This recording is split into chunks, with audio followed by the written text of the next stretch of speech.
They say freedom can't be bought or sold, but in 1878, Montana, they were damn well trying. A young woman stood on an auction block, bound and broken, while men shouted prices like she was livestock.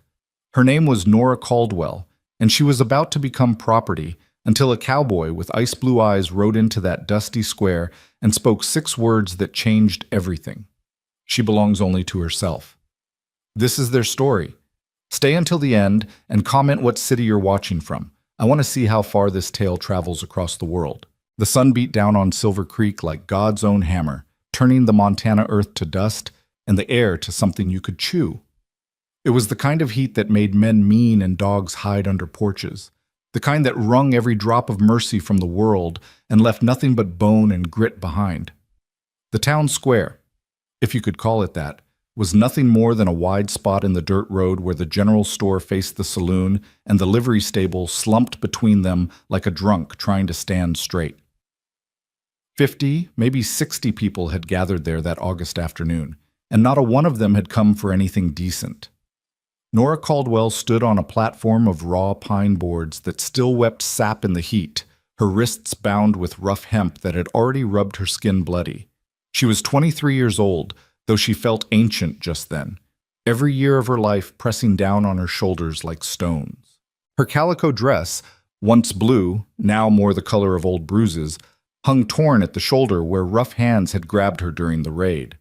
Her dark hair, usually pinned up neat and proper like her mother had taught her, fell in tangles around a face that was smudged with trail dust and tracked with the dried salt of tears she'd stopped shedding hours ago. There were no more tears left. There was nothing left but a hollow place where hope used to live. The auctioneer was a weasel of a man named Silas Pitch, with tobacco-stained teeth and breath that could knock a buzzard off a gut wagon. He stood beside her on that platform, one hand gripping her upper arm hard enough to bruise, the other gesturing grandly to the crowd like he was selling prime horseflesh instead of a human being. "Gentlemen, gentlemen," his voice carried across the square, oily and pleased with itself.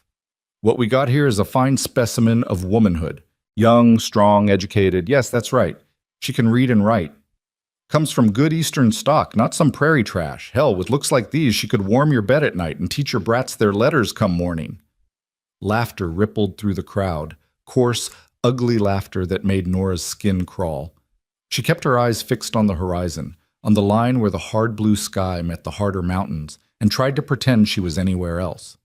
Back in Philadelphia with her mother, sitting in their sunny parlor with tea and books. Or with her father before the fever took him, watching him work in his study, the scratch of his pen the only sound in the peaceful quiet. Or even just last week, riding in the stagecoach with Uncle Thomas, arguing about whether she should accept that teaching position in Helena or hold out for something in Virginia City. But Uncle Thomas was dead now, shot through the chest when the Barrett gang hit their coach 3 days out from Boulder Creek.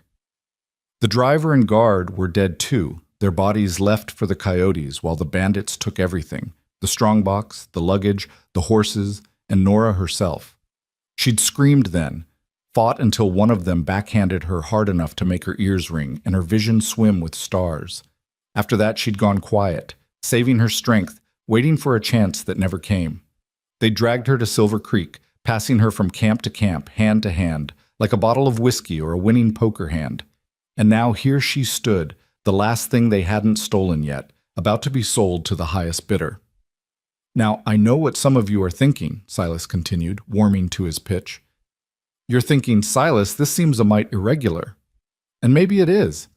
But the way I see it, this here woman's got no papers, no family, no prospects. The Barrett boys found her wandering the prairie after Indians, or maybe it was Mormons, accounts differ, attacked her people. They saved her life, fed her, clothed her, brought her to civilization. Seems only fair they should recoup their investment, don't it?"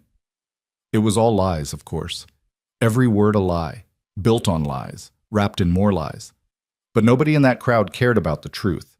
Nora could see it in their faces, the hungry eyes, the wet lips, the way they looked at her like she was a piece of meat and they were starving dogs. There were cowboys who'd spent months on the trail, miners flush with gold dust and desperate for female company, ranchers whose wives had died or left them, trappers who lived alone in the mountains with only their own thoughts for company until those thoughts turned strange and dark. And there, In the front row stood the worst of them, Jack Barrett himself.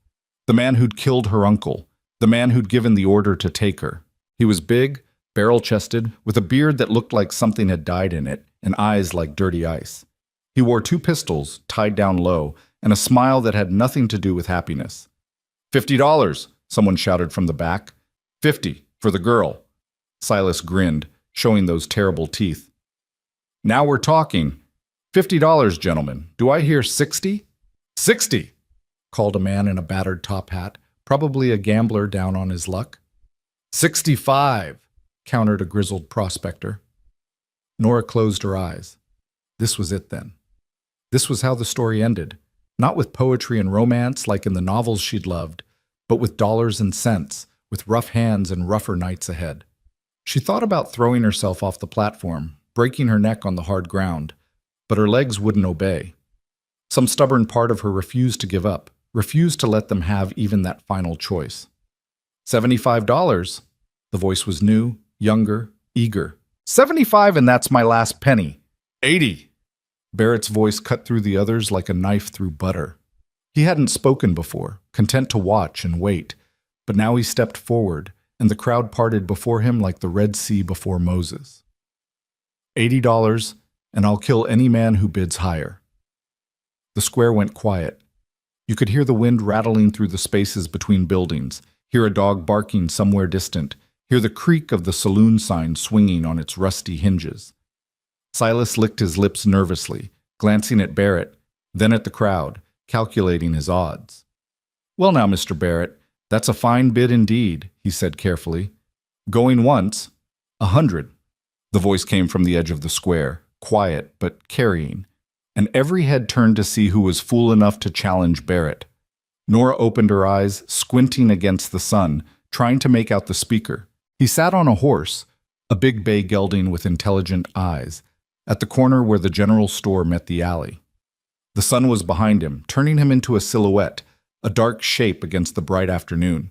But as he moved forward, walking the horse slowly into the square, details emerged like a photograph developing.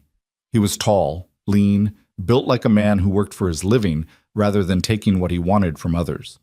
He wore dark pants tucked into scuffed boots, a faded blue shirt with the sleeves rolled to his elbows showing forearms burned brown by sun and corded with muscle, and a black vest that had seen better days. A gray Stetson sat low on his head, shading his face, but Nora could see his jaw, strong, clean-shaven, set in a hard line. At his hip rode a Colt revolver in a worn holster that showed the kind of use that came from practice, not show. But it was his eyes that held her. Ice blue, sharp as broken glass, and looking right at her with an expression she couldn't read. Not hungry like the others, not cruel like Barrett, something else entirely. "I'm sorry," Silas said, his voice cracking slightly. "Did you say $100? "I did." The stranger stopped his horse 10 feet from the platform. "But before we go any further, I'd like to know something." "What's that?" Silas glanced nervously at Barrett, who stood frozen, hand hovering near his gun. "Does she have papers?" The question hung in the air like smoke. Silas cleared his throat. "Papers? Well, we got a bill of sale from, not from you, from her." The stranger's gaze never left Nora's face. "Are you a slave, miss?" The question was so unexpected that Nora found her voice before she'd consciously decided to speak. No, I'm free. I was..." Her voice cracked. "They killed my uncle. They took me. This is kidnapping." The word fell into the square like a stone into still water, ripples spreading outward. The crowd shifted, uncomfortable now. Men who'd been ready to bid suddenly finding their boots very interesting. It was one thing to buy a woman at auction, to tell yourself she was property, a commodity, something between a horse and a wife. It was another thing entirely to hear that word, kidnapping, spoken out loud in broad daylight. Barrett's face darkened. The girl's confused, traumatized, doesn't know what she's saying. "She sounds pretty clear to me." The stranger swung down from his horse with the easy grace of someone who'd spent more time in the saddle than out of it. He was even taller than Nora had thought, topping 6 feet easily, and now that he was closer she could see the scars, one along his jawline, another disappearing under his collar. Marks of a hard life lived hard. "Who the hell are you?" Barrett demanded. "Name's Cole Anders. I ranch about half a day west of here." He said it casually, like they were being introduced at a church social instead of facing off in a dusty square with a kidnapped woman between them. "Never heard of you," Barrett said dismissively. "That's a shame. I've heard of you." Cole's voice stayed level, conversational, but something cold moved behind his eyes. "Jack Barrett. Ran with the plumber gang up in Virginia City until they stretched Plummer's neck. Moved south, set up your own operation. Mostly robbery, some rustling, bit of murder when the mood strikes. Am I close?" Barrett's hand dropped to his gun. "You calling me a criminal?" "I'm stating facts. And here's another fact." Cole turned to address the crowd now, his voice carrying clear and strong. "This woman was kidnapped. Her uncle was murdered. If any of you participate in this auction, you're accessories to those crimes. Now, I'm not a lawman, but I know Sheriff Hendricks over in Boulder Creek, and he takes a dim view of this kind of thing. So does Judge Blackwell. And between you and me, I'd rather face Barrett here than explain to the judge why I thought human trafficking was a reasonable investment." The crowd shuffled, muttered, began to drift apart like fog burning off in sunlight. The prospector spat tobacco juice and walked away. The gambler suddenly remembered an appointment elsewhere. Within moments, the eager bidders had dwindled to Barrett and his men. 5 of them, Nora counted, all armed, all watching Cole with the focused attention of predators sizing up potential prey. Silas held up his hands. "Now look here, mister, I don't want no trouble. This was all legal and proper." "This was a crime scene," Cole interrupted. "And you were the master of ceremonies. Congratulations." He looked at Barrett. "Here's what's going to happen. You're going to untie this woman. I'm going to take her someplace safe. And then we're all going to ride to Boulder Creek and sort this out with proper authorities." "Sound good?" Barrett laughed, but there was no humor in it. "You got sand, I'll give you that. But you're 1 man against 6. 5, Cole corrected. "Your man on the far left is about to pass out from heat stroke. Look at him. He's swaying like a drunk in a windstorm." Everyone looked. Sure enough, one of Barrett's men, a heavy fellow in a wool coat unsuited to the weather, was pale and sweating, gripping the hitching post for support. "Besides," Cole continued, "I'm not alone." He nodded toward the roof of the general store. Nora looked up and saw a man there, old but steady, holding a rifle trained on Barrett. He wore the faded blue uniform trousers of a cavalry soldier, and his dark face was grim with purpose. "That's Eli Freeman," Cole said. "Served with the 10th Cavalry, Buffalo Soldiers, best shot in Montana Territory. And before you think about your odds, know that Eli was a sniper.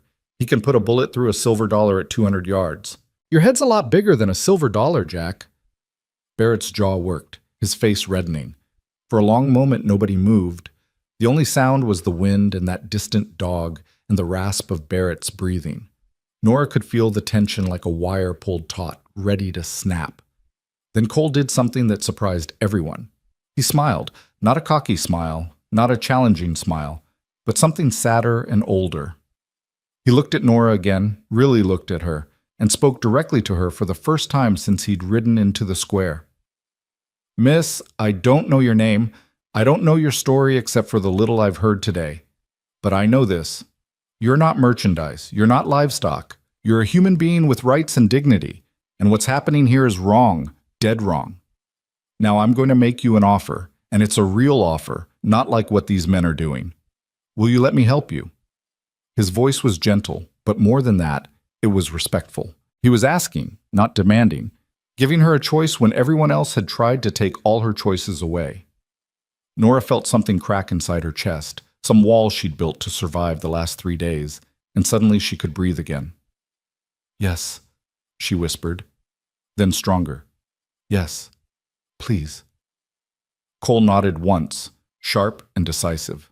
Without taking his eyes off Barrett, he drew his revolver, smooth, practiced, fast enough that Nora barely saw the movement. "Silas, untie her, now! But Mr. Barrett will be explaining himself to a judge soon enough. The ropes, now!" Silas fumbled with the knots, his hands shaking. When the ropes fell away, Nora's arms dropped, and pain shot through her shoulders as blood rushed back into her hands. She swayed, and Cole was there, steadying her with his free hand while keeping the gun trained on Barrett. "Easy," he murmured. "You've been through hell. Take your time." But Barrett wasn't finished. "You're making a mistake, Anders. That woman's mine. I claimed her fair and square from those Indians." "There were no Indians," Nora said, her voice shaking but firm. "You killed my uncle. You shot him while he begged for mercy. I watched him die. And then you and your men—" She couldn't finish, but she didn't have to. The truth was written in her torn dress, her bruised face, her haunted eyes. Barrett's hand twitched toward his gun. "Don't." Cole's voice was soft, almost gentle, which somehow made it more terrifying. "I'm giving you a chance here, Jack. Walk away. Live to be stupid another day. But if your hand moves another inch toward that iron, Eli's going to punch your ticket, and we're going to have paperwork to fill out. And it's going to be a whole thing. Nobody wants that." "You can't protect her forever," Barrett snarled. "Don't have to. Just have to protect her long enough." Cole glanced at Nora. "Can you ride?" Yes, I think so." "Good. That's my horse there, Ranger. He's gentle, smarter than most people. You're going to climb up, and we're going to walk out of here nice and slow. Eli's going to cover us from the roof until we're clear. Anyone follows us, anyone takes a shot, and Eli starts dropping bodies. Everyone understand?" No one answered, but no one moved either. Cole helped Nora toward his horse, walking backward, keeping his gun and his attention on Barrett and his men. Ranger stood perfectly still as Nora pulled herself into the saddle, her muscles screaming protest. The world swayed, and she gripped the saddle horn hard. Cole mounted behind her, one arm coming around her waist to hold her steady, the other still holding his revolver. "Eli," he called softly. "I got you," came the reply from the roof, that deep voice calm as Sunday morning. They walked out of the square slowly, Ranger's hooves clopping on the hard ground, every eye following them. Nora expected a shot, a shout, something, but nothing came. They reached the edge of town, past the last building, and still nothing. The tension in Cole's body eased slightly, but he didn't holster his weapon. It wasn't until they were a quarter-mile out, the town shrinking behind them, that Eli caught up on his own horse, a dappled mare named Sadie who looked as old and steady as he did. The man was in his 60s, Nora guessed, with gray threading his close-cropped hair and a face seamed with smile lines around his eyes, though he wasn't smiling now. "That went better than expected," Eli said dryly. "Did it?" Cole finally holstered his gun. "I figured we'd be dodging bullets by now." "Barrett's not stupid. He knows we'd testify against him. Killing us would bring every lawman in the territory down on his head." Eli looked at Nora, his expression softening. "You all right, miss?" Nora tried to find the right word and failed. She settled for, "I'm alive." "That's a start," Eli said gently. "We'll work on the rest." They rode in silence for a while, leaving Silver Creek far behind. The sun began its slow descent toward the mountains, turning them purple and gold. The land around them was beautiful in that harsh, empty way that Montana had. Rolling prairie dotted with sage, cut by dry creek beds, stretching out forever under a sky so big it made you feel small and infinite at the same time. Nora realized she was shaking, not from cold or fear, but from the aftermath of terror, from relief and exhaustion, and the sudden dizzying reality that she was safe. Or safer, anyway. Cole's arm around her waist was warm and solid, an anchor in a world that had been trying to drown her. "I'm sorry," she said suddenly. I should thank you. I should say something, but I don't have words." "Don't need words," Cole said. His voice rumbled through his chest into her back. "You've been through enough. You don't owe me gratitude or explanations or anything else. But you saved me. You risked your life. I did what any decent person should do." He paused. "What's your name? Your real name?" Nora Caldwell. "I'm from Philadelphia. She took a shaky breath. "I was traveling to Montana Territory to take a teaching position. My uncle was escorting me. We were attacked 3 days ago on the Boulder Creek Road. They killed him. They killed everyone except me. And then they tried to sell you." "Yes." Cole's arm tightened around her waist briefly, almost reflexively, then loosened. I'm sorry about your uncle. I'm sorry about all of it. But Nora Caldwell from Philadelphia, you're safe now. Or as safe as anyone can be out here. I'm taking you to my ranch. It's called the AAA, about 4 hours west. You'll have a room, a lock on your door, and time to figure out what you want to do next. Eli lives there too. We're not much for company, but we're honest men, and we'll treat you with respect. That's a promise. Why? The question came out before Nora could stop it. Why would you do this for a stranger? She felt Cole tense behind her, felt him choose his words carefully. 3 years ago, he said finally, his voice gone rough, my sister Annie was taken by slavers posing as missionaries. By the time I tracked them down, by the time I found her, he stopped, started again. I was too late. Too late to save her. Too late for anything but vengeance, and vengeance don't bring anyone back. So I made myself a promise that day. If I ever got another chance, if I ever saw someone else in trouble like that, I wouldn't be too late. Not ever again. The words hung in the air between them, heavy with old grief. Nora understood then. This wasn't just about her. This was about a sister named Annie who died before her time.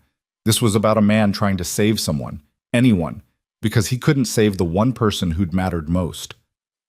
I'm sorry, Nora whispered. About your sister. Me too. They rode on as the sun painted the sky in shades of orange and red, like the world was on fire and they were riding through the flames toward something better. Toward hope, maybe.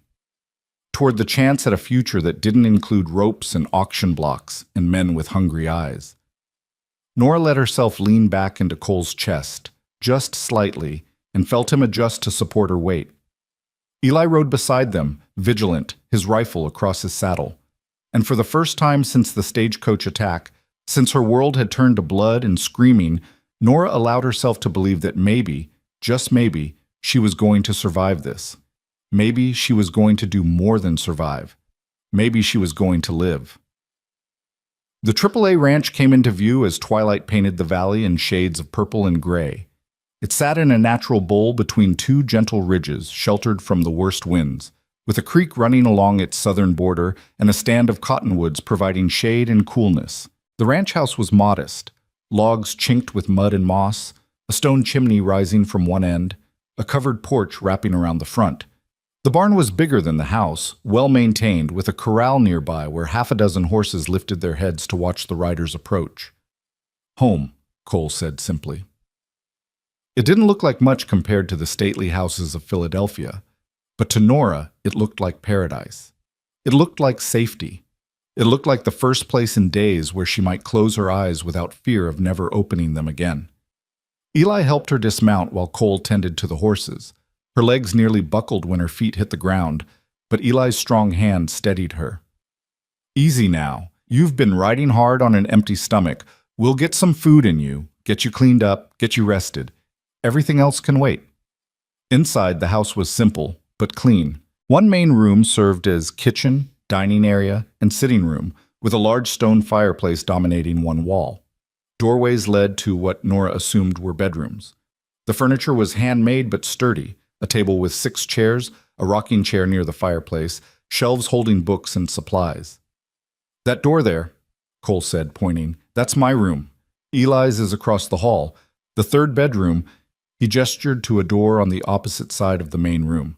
That's yours now. There's a lock on the inside, and I'm the only one with a key to the outside, which I'm giving you right now. He produced a small iron key and pressed it into her palm. Your room, your space. Your choice who comes in and when. Nora stared at the key, at this small piece of metal that represented autonomy and safety, and felt tears prick her eyes for the first time since the auction block. Thank you, she managed. There's a basin and pitcher for washing, clean clothes that belong to Annie. His voice caught on the name. They should fit you well enough. Tomorrow Eli can ride into Boulder Creek and get you proper things, whatever you need. For tonight, just rest. You're safe here, Nora. I give you my word. I believe you, she said, and realized with surprise that she did. Eli prepared a simple supper, beans and cornbread and coffee, strong enough to float a horseshoe. Nora ate mechanically, not tasting anything, her body demanding fuel even as her mind spun in circles. The two men ate in companionable silence, not pressing her with questions, not demanding conversation. It was Eli who finally spoke, his voice gentle. "Miss Caldwell, I know you've been through hell itself. I know you're probably thinking about your uncle, about what comes next, about 1,000 things. But right now, the only thing that matters is rest. Tomorrow, the world will still be here and you'll be stronger to face it. Tonight, you sleep, safe and sound. We'll keep watch." "I don't want to be a burden," Nora said automatically. "You're not," Cole said firmly. "You're a guest. More than that, you're someone who deserves help, and we're in a position to give it. No burden in that, just human decency." After the meal, Nora excused herself to her new room. It was small but comfortable, with a narrow bed covered in a patchwork quilt, a dresser with the promised basin and pitcher, a small mirror on the wall. A window looked out over the creek and the darkening mountains beyond. Cole had been right about the clothes. A simple dress in blue calico, petticoats, a nightgown. They smelled of lavender and something else, something sad. These were a dead woman's clothes, worn by a sister who'd been taken too soon. Nora washed as best she could with the cold water, scrubbing away days of trail dust and terror. She examined herself in the mirror. Bruises on her arms where hands had gripped too hard, a cut on her cheek, eyes that looked haunted and old, but alive. Impossibly, incredibly alive. She pulled on the nightgown and crawled into bed, locking the door first, clutching the key like a talisman. The mattress was straw-stuffed but comfortable, the quilt soft and warm. Through the wall, she could hear the low murmur of masculine voices, Cole and Eli discussing the day, making plans, just existing in their easy friendship. Outside, a coyote called, high and lonesome. Another answered. The creek burbled over stones. The horses snorted and shifted in the barn. The normal sounds of a ranch at night, sounds that meant order and routine and safety. Nora closed her eyes and, for the first time in 3 days, slept without nightmares. She woke to sunlight streaming through the window and the smell of coffee and bacon. For a confused moment, she didn't know where she was, and panic seized her. Then she saw the blue calico dress hanging on a peg, saw the locked door, and remembered. The AAA Ranch, Cole Anders, Eli Freeman, safety. She dressed quickly and emerged to find both men at the table, Eli cooking at the stove, Cole cleaning his rifle with practiced efficiency. They both looked up when she entered. "Morning," Cole said. "How'd you sleep?" "Better than I thought possible." "Good. Coffee?" The morning passed in simple activities. Nora helped Eli with breakfast, finding comfort in the routine of cooking, in the familiar motions of setting a table and cleaning up after. Cole announced he was riding fence on the north pasture and would be gone most of the day. He offered to stay if Nora preferred, but she shook her head. "I'll be fine, I think. I need to learn how to be fine again." He studied her for a moment, then nodded. "Eli will be here if you need anything. There's books on the shelf if you want to read. The creek's nice for sitting by. And Nora..." He paused at the door. "You don't have to be fine. Not yet. Give yourself time." After he left, Eli showed her around the property. The barn held 6 horses, all well cared for. There were chickens in a coop, a vegetable garden that needed weeding, a root cellar stocked with supplies. It was a working ranch, modest but thriving, the product of hard labor and careful management. Cole built most of this himself, Eli told her. Came out here 5 years ago with nothing but his horse and a saddle. Bought the land cheap. It was considered too isolated, too close to Blackfoot territory. But he saw what it could be. Worked from dawn to dark, barely slept, just built and built. After Annie died, he worked even harder. Like if he stopped moving, the grief would catch him. "How did you meet him?" Nora asked. "I was passing through, looking for ranch work. Most places wouldn't hire an old Negro soldier, even one who'd fought for the Union. But Cole, he just asked if I knew horses and if I could shoot. I said yes to both. He hired me on the spot, no questions about my skin or my age. That was 3 years ago. Been here ever since." They sat by the creek, in the shade of the cottonwoods, and Eli told her about his life. Growing up enslaved in Missouri, gaining freedom during the war, joining the cavalry, fighting Indians and outlaws across the plains. He spoke matter-of-factly about hardships that would have broken most people, about injustices that still made Nora's blood boil. Why stay in the West? She asked. Why not go east where there are cities, opportunities? Eli smiled. Because out here, what matters is what a man does, not where he came from. Cole judges people by their character, not their color. That's rare enough to be worth protecting. Plus, he gestured at the valley, it's beautiful, hard, but beautiful. I've earned my place here. That means something. That afternoon, Nora found the books Cole had mentioned. There was a surprising variety: novels by Dickens and Hawthorne, volumes of poetry, a worn Bible, books on horse breeding and agriculture. She pulled down a copy of Jane Eyre and settled into the rocking chair, letting herself get lost in someone else's story instead of her own. She was still reading when Cole returned at sunset, dusty and tired but satisfied. He washed up at the pump outside, then joined them for supper. Over the meal, he explained his plan. Tomorrow, I'm riding to Boulder Creek to talk to Sheriff Hendricks. I'll tell him about the kidnapping, about Barrett, about the auction. He'll want your testimony, Nora, when you're ready to give it. There'll be warrants issued, probably a manhunt. Barrett's got friends, but he's also got enemies, lawmen who've been wanting to bring him in for years. Your testimony could be the thing that finally puts him away. And if he comes here first? Nora asked, voicing the fear that had been gnawing at her all day. Then he'll regret it, Cole said flatly. This is my land. Anyone riding onto it with bad intent will find themselves dealing with me, Eli, and enough firepower to start a small war. We're prepared, Nora. We won't be caught off guard. He said I belonged to him, Nora whispered. Like I was a horse or a piece of furniture. Cole leaned forward, his ice blue eyes intense. Listen to me. You don't belong to him. You don't belong to anyone. You belong to yourself, your thoughts, your choices, your future. What happened to you was evil, but it doesn't define you. You're not damaged goods. You're not diminished. You're Nora Caldwell, educated woman from Philadelphia who survived something that would have destroyed a lesser person. Don't let Jack Barrett or anyone else tell you different. The words settled over her like a warm blanket. Nora found herself blinking back tears. Not tears of sadness, but of relief, of recognition. This man, the stranger who'd ridden into a dusty square and changed everything, understood something fundamental that even she had been struggling to grasp. Her worth wasn't determined by what had been done to her, but by who she chose to be despite it. Thank you, she said softly, for everything. Cole looked uncomfortable with the gratitude, shifting in his chair. Just doing what's right. No, Nora insisted. Most people in that square were doing what was easy, what was profitable, what served their own interests. You did what was right even though it was hard and dangerous and inconvenient. There's a difference. A big one. The days began to form a pattern. Cole and Eli worked the ranch, mending fences and tending horses and managing the 100 tasks that kept a place like the AAA running.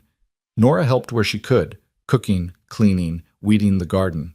Small things, normal things, tasks that helped her feel useful instead of helpless. A week after her rescue, Cole finally made the trip to Boulder Creek. He returned with Sheriff Hendricks, a grizzled man in his 50s with sharp eyes and a no-nonsense demeanor. Nora gave her testimony in the main room of the ranch house, with Eli present as a witness.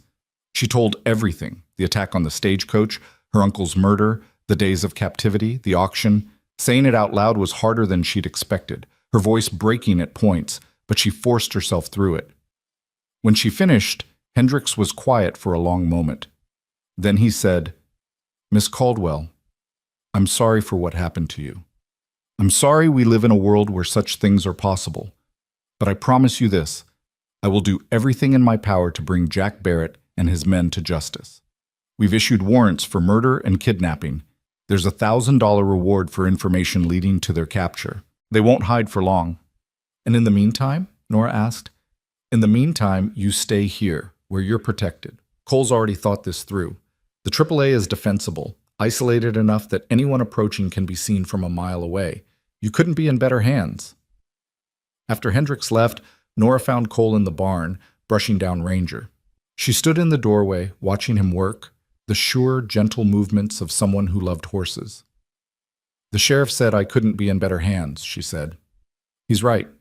But this can't go on forever. I can't hide here indefinitely. Cole paused in his brushing. What do you want to do? I want my life back, or some version of it. I was supposed to teach school. That was the plan. Come to Montana, help children learn, make a difference. That's still what I want. Then that's what you'll do, Cole said simply. There's a school in Boulder Creek.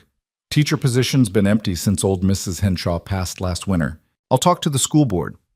If you want the job, it's yours. Just like that? Just like that. You're qualified, aren't you? Educated back east, experienced teaching? Yes, but nothing. This is Montana territory, Nora. We don't have the luxury of turning away good teachers because of what they've been through. Hell, most of us are out here because of what we've been through. Past only matters if you let it. 2 weeks later, Nora rode into Boulder Creek with Cole to meet the school board. The town was bigger than Silver Creek, more established, with a proper church and courthouse, and even a newspaper office. The school was a single-room building at the edge of town, painted white with a bell tower on top.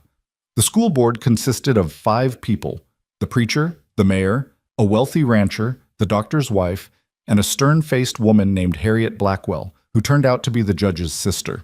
They interviewed Nora for an hour, asking about her education, her methods, her philosophy on discipline and curriculum. When they were finished, Harriet Blackwell smiled, the first warmth she'd shown. Miss Caldwell, we'd be honored to have you as our teacher. The position includes room and board at the boarding house, $50 a month, and use of the school library. Classes start in September. Does that suit you? Nora felt something fierce and bright kindle in her chest.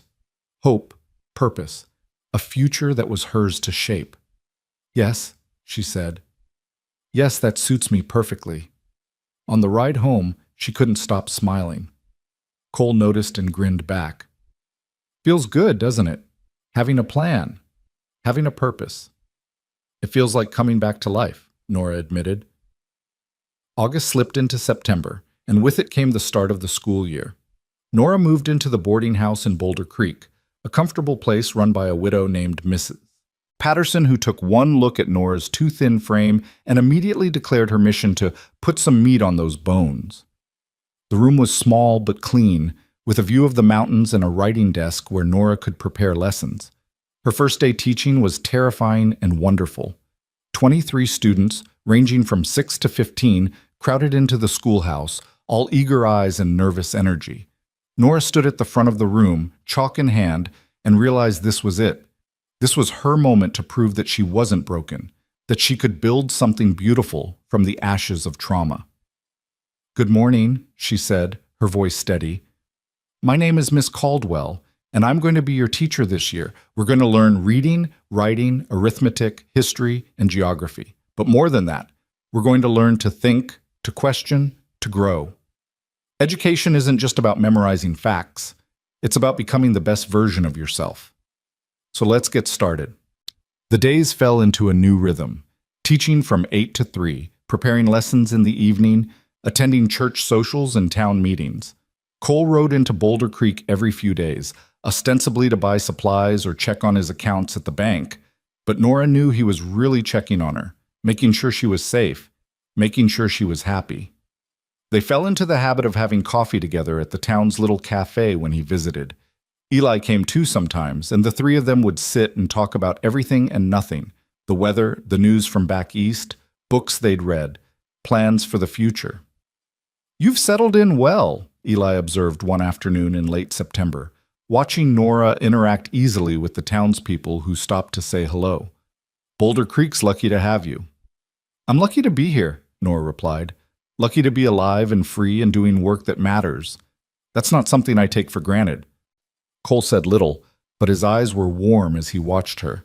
There was something there Nora had begun to realize, something more than just the protective instinct of a man honoring his dead sister's memory.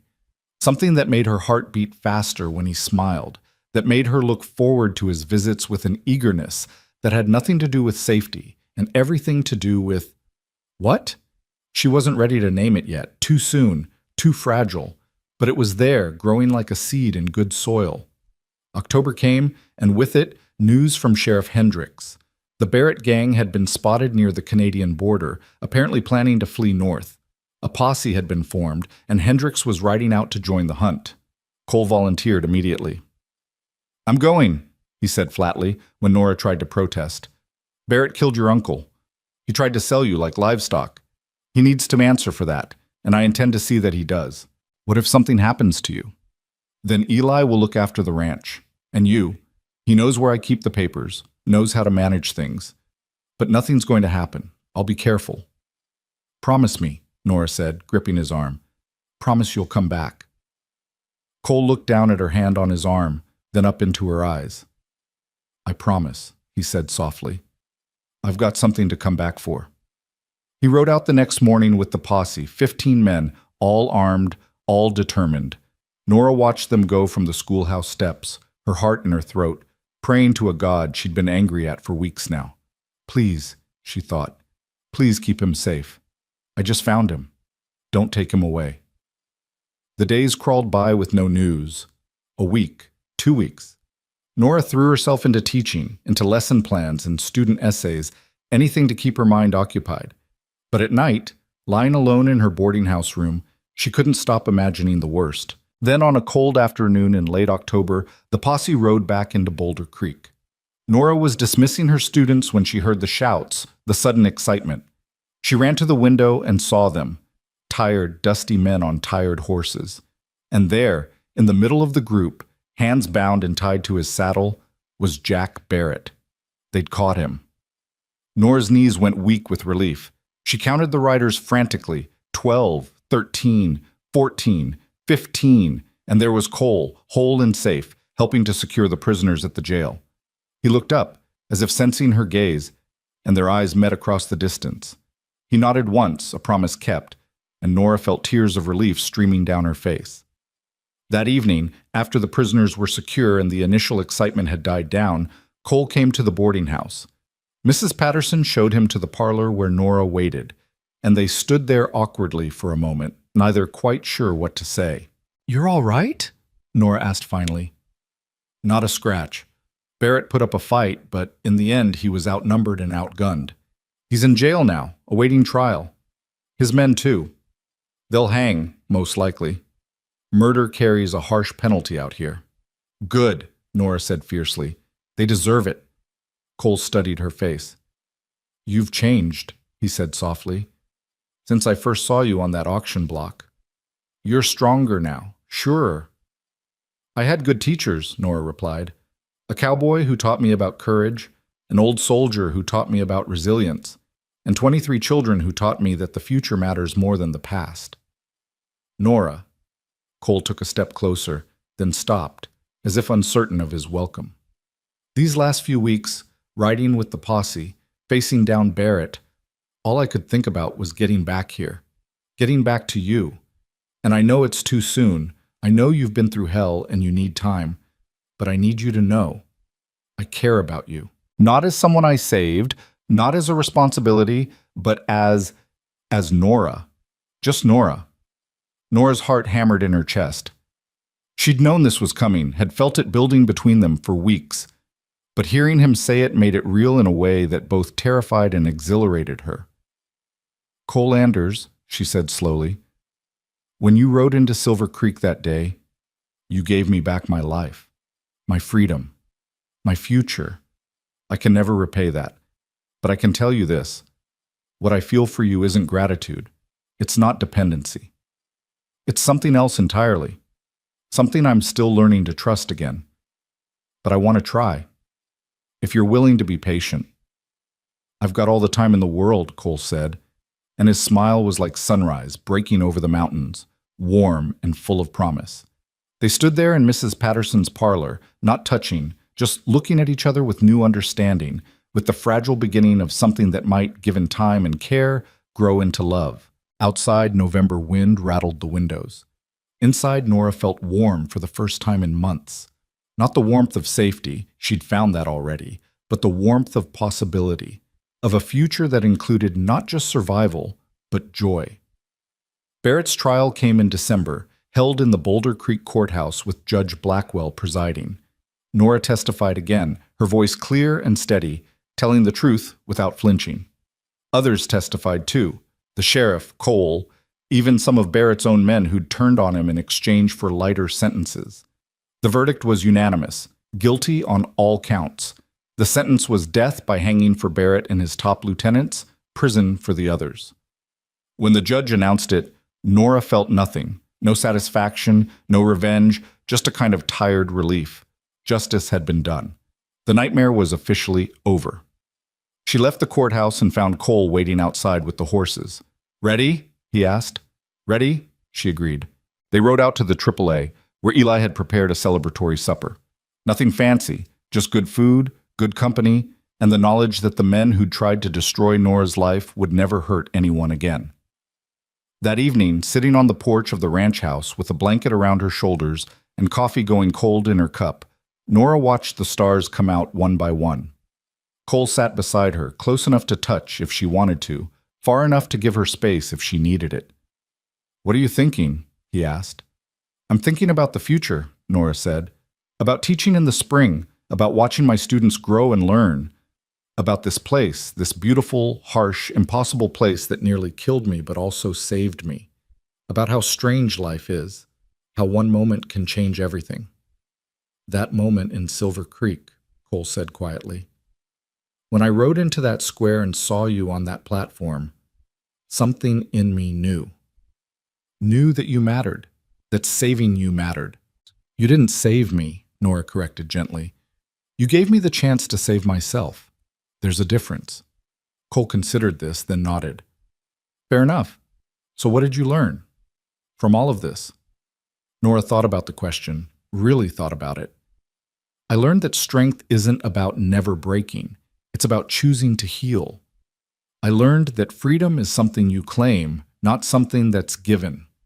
I learned that the kindness of strangers can change the world. And I learned—" She turned to look at him, this man who'd ridden into her nightmare and refused to look away. "That sometimes the most important thing is just showing up, just being there when someone needs you, even if you're scared, even if it's dangerous. That matters." "It does," Cole agreed. They sat in comfortable silence, watching the stars wheel overhead, watching the valley below them fade into darkness. Somewhere a coyote called. Somewhere a creek sang its endless song. And here, on this porch, two people who'd been broken by life found themselves beginning to heal, together. "Cole?" Nora said softly. "Yeah?" "Thank you. For everything. For seeing me as a person when everyone else saw merchandise. For believing I had worth when I wasn't sure I did anymore. For being patient. For being kind. For being you." Cole reached out slowly, giving her time to pull away, and took her hand. His was rough, calloused, warm. "Nora Caldwell," he said. "You never needed saving. You just needed someone to recognize what you already were, brave, strong, and absolutely unstoppable. I'm just grateful I got to be that someone." Nora squeezed his hand and felt something settle in her chest, something that had been unsettled since that terrible day on the Boulder Creek Road. Peace, maybe. Or the beginning of it. The knowledge that she'd survived the worst and come out the other side still herself, still whole in the ways that mattered. The future stretched before her, uncertain but promising. There would be challenges, there always were, but she'd face them with friends beside her, with purpose driving her, with the hard-won knowledge that she belonged to herself, and no one could take that away. The stars shone bright and cold above Montana territory. Below them, Nora and Cole sat together, not alone, not afraid, just two people learning to trust again, to hope again, to believe that maybe, just maybe, the best was yet to come. Winter came to Montana territory like a wolf, silent, sudden, and absolute. The first snow fell in mid-December, transforming the harsh brown landscape into something crystalline and otherworldly. Nora stood at the window of her boarding house room, watching the flakes drift past the lamplight, each one unique and temporary and beautiful. She'd been in the West for 5 months now, but it felt like a lifetime. The woman who'd stood on that auction block in Silver Creek seemed like someone from another life, a ghost she'd left behind. Teaching had become her anchor, her purpose. Each morning she walked through the cold to the schoolhouse, lit the stove, and prepared for her students. They came bundling through the door in layers of wool and fur, their cheeks red from the wind, their eyes bright with curiosity. She taught them reading and arithmetic, history and geography, but also something more: how to think, how to question, how to see beyond the boundaries of their small mountain town. Her best student was a girl named Sarah Mitchell, 10 years old with auburn braids and a mind like a steel trap. Sarah devoured every book Nora could provide, asked questions that would have stumped university professors, and dreamed of becoming a doctor someday. An ambition so audacious for a girl on the frontier that most adults dismissed it with condescending smiles. But not Nora. "Why shouldn't you be a doctor?" Nora asked one afternoon as they organized the school library together. "Because you're a girl." "That's not a reason, Sarah. That's just other people's fear disguised as tradition." Sarah looked up at her with eyes that held too much wisdom for someone so young. "My pa says women aren't smart enough for medicine. Says we're meant for cooking and babies and keeping house." "Your pa is wrong," Nora said flatly. "Not about cooking or babies or keeping house being valuable work." "They are." "But about women not being smart enough? Dead wrong. Some of the most brilliant people I've known have been women. They just never got the chance to show it because men were too scared of the competition." Sarah grinned. "You're different from other teachers we've had, Miss Caldwell. You talk to us like we're people, not just children." "That's because you are people," Nora replied. "Small people, young people, people still learning, but people all the same. You deserve respect and truth, even when the truth is complicated." It was conversations like these that reminded Nora why she'd come west, why she'd survived everything she'd survived. These children needed someone who believed in them, who saw their potential instead of their limitations. She could be that person. She was that person. Cole rode into town every week without fail, usually on Wednesday afternoons when Nora finished teaching. They'd established a routine: coffee at the cafe, sometimes a walk through town if the weather permitted, conversation that ranged from mundane to profound. He told her about ranch life, about the horses he was training, about Eli's latest attempts at baking that usually ended in disasters so spectacular they were almost impressive. She told him about her students, about the books she was reading, about her slow process of healing from trauma that some days felt complete and other days felt like it had barely begun. Their relationship existed in a strange space between friendship and courtship, neither quite one nor the other. Cole never pushed, never demanded more than Nora was willing to give, but there was something there, growing like ice crystals on a window, delicate, intricate, undeniably present. On a Wednesday in late December, Cole arrived at the schoolhouse just as Nora was dismissing her students. He stood in the doorway, snow dusting his hat and shoulders, and watched her interact with the children, answering questions, straightening a collar, pressing a book into eager hands. When the last student had bundled out into the cold, he stepped inside, removing his hat. "You're good at this," he said simply. "Teaching, you make it look natural." "It is natural," Nora replied, banking the fire in the stove. "I love it.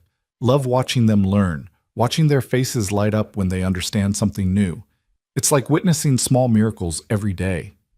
"Speaking of miracles," Cole said, pulling a letter from his coat pocket, "this came for you. Sheriff Hendricks brought it out to the ranch this morning. It's from Philadelphia." Nora's hands trembled slightly as she took the envelope. The return address was her mother's handwriting, familiar and beloved. She'd written to her mother weeks ago, finally ready to explain what had happened, where she was, why she hadn't arrived in Helena as planned, but she'd been dreading the response, afraid of judgment or demands that she return home immediately. "Do you want privacy?" Cole asked gently. "No, stay, please." Nora broke the seal and unfolded the pages inside.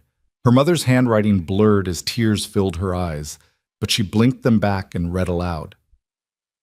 "My dearest Nora, your letter arrived yesterday, and I confess I have not slept since reading it.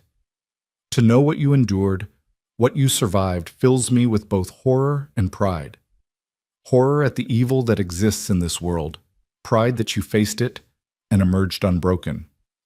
You ask if I'm angry that you've stayed in Montana instead of coming home. My darling girl, how could I be angry? You've found purpose, found friends, found yourself. That's all any mother wants for her child. Your father, God rest his soul, would be so proud of you, as am I. Stay in Boulder Creek. Teach those children. Build the life you deserve. And when you're ready, bring me to visit. I confess I'm curious about this cowboy who saved you and this ranch you've grown so fond of. All my love, Mother." Nora folded the letter carefully, her throat tight with emotion. "She understands," she whispered. "She actually understands." "She sounds like a wise woman," Cole said. "Raised a wise daughter." "She also wants to meet you." Cole's eyebrows rose. "Me?" "The cowboy who saved me," she said. "Though I've told her repeatedly that I saved myself and you just provided the opportunity." "Well, when she visits, we'll let her decide." Cole smiled, but there was something nervous in his eyes. "Nora, I want to ask you something. Christmas is next week. Eli and I, we usually just have a quiet day at the ranch, nothing fancy. But this year, I thought maybe, would you like to spend it with us? I know Mrs. Patterson has that big dinner planned for the boarding house residents, and if you'd rather stay in town—" "I'd love to," Nora interrupted. "I'd love to spend Christmas at the AAA." Cole's face lit up with a smile so genuine and unguarded that Nora felt her heart stutter. "Good. That's good. I'll pick you up Christmas morning, if that works." Christmas dawned clear and cold, the world wrapped in fresh snow that sparkled like diamonds under a pale blue sky. Cole arrived at the boarding house driving a sleigh pulled by Ranger, the big bay gelding sporting jingle bells on his harness that made cheerful music as they moved. Nora bundled into the seat beside Cole, wrapped in layers of wool and fur, and they glided out of Boulder Creek toward the AAA. The ranch looked like something from a storybook, smoke curling from the chimney, snow draped over the roof and fences like frosting on a cake. Eli had decorated pine boughs over the door, candles in the windows, and the smell of roasting meat wafted from inside. "Merry Christmas, Miss Nora," Eli called from the doorway, his face creased with smile lines. "Welcome home." The word struck Nora oddly. Home. Was that what the AAA was becoming? She'd thought of the boarding house as home, or perhaps her mother's house in Philadelphia. But standing here in the snow, looking at this modest ranch with these good men who'd come to mean so much to her, she realized home wasn't a place. It was wherever she felt safe and valued and free. Inside, the ranch house glowed with warmth. A small pine tree stood in the corner, decorated with strings of popcorn and paper ornaments that Eli admitted bashfully he'd made himself. Presents wrapped in simple brown paper sat beneath it. The table was set for 3, and the meal Eli had prepared was impressive: roasted venison, potatoes, carrots, fresh bread, and even a dried apple pie. They ate slowly, savoring both the food and the companionship. Cole told stories about Christmases past, before Annie died, when their family ranch in Texas had been full of life and laughter. Eli shared memories of Christmas during the war, how soldiers on both sides had sometimes called informal truces to mark the holy day. Nora described Philadelphia Christmases, elaborate affairs with extended family and formal dinners, and her father reading the Christmas story from his leather-bound Bible. After the meal, they exchanged gifts. Eli gave Nora a beautiful shawl he'd bought from a Crow woman who was renowned for her weaving, the wool soft as clouds and dyed in rich earth tones. She gave him a book of poetry by Walt Whitman that she'd ordered special from the bookstore in Helena. Cole's gift to her was more personal, a leather-bound journal, the pages blank and waiting, with her initials embossed on the cover. "For your thoughts," he said quietly. "For your stories. I figured a teacher and a woman who's lived what you've lived probably has a lot worth writing down." Nora ran her fingers over the smooth leather, touched beyond words. "It's perfect. Thank you." She retrieved her gift for him, a new pair of riding gloves made from the softest buckskin, lined with wool for the Montana winter. "I noticed your old ones were falling apart." Cole pulled them on, flexing his fingers, his eyes warm. "They fit perfect. How'd you know my size?" "I pay attention," Nora said, and felt herself blush at the implication. As evening fell, they sat by the fireplace, the room lit by flames and candles, talking in that easy way that had developed between them. Eli excused himself eventually, claiming exhaustion, though Nora suspected he was giving them privacy. Alone with Cole in the fire-lit room, she felt simultaneously comfortable and nervous, like standing at the edge of something significant.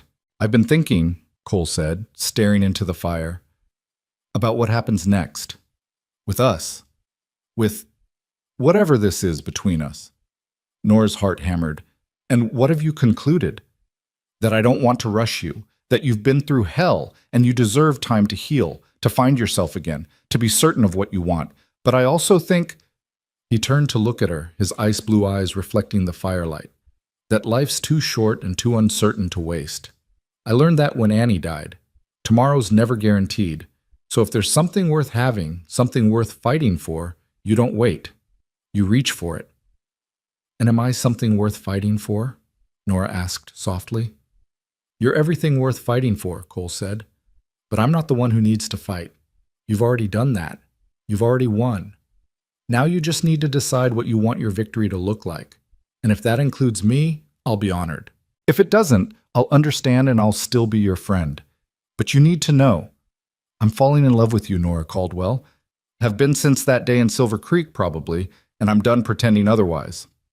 The words hung in the air between them, honest and vulnerable and terrifying. Nora's first instinct was to retreat, to protect herself, to avoid the risk that came with opening her heart. But she'd faced down Jack Barrett and his auction block, had testified in court, had rebuilt her life from ashes. What was love compared to that? I'm scared, she admitted, of being hurt again, of losing control, of being vulnerable. I know. But I'm also tired of being scared, tired of letting fear make my decisions. She took a deep breath. I'm falling in love with you too, Cole. It terrifies me, but it also feels right in a way nothing else has in months. So yes.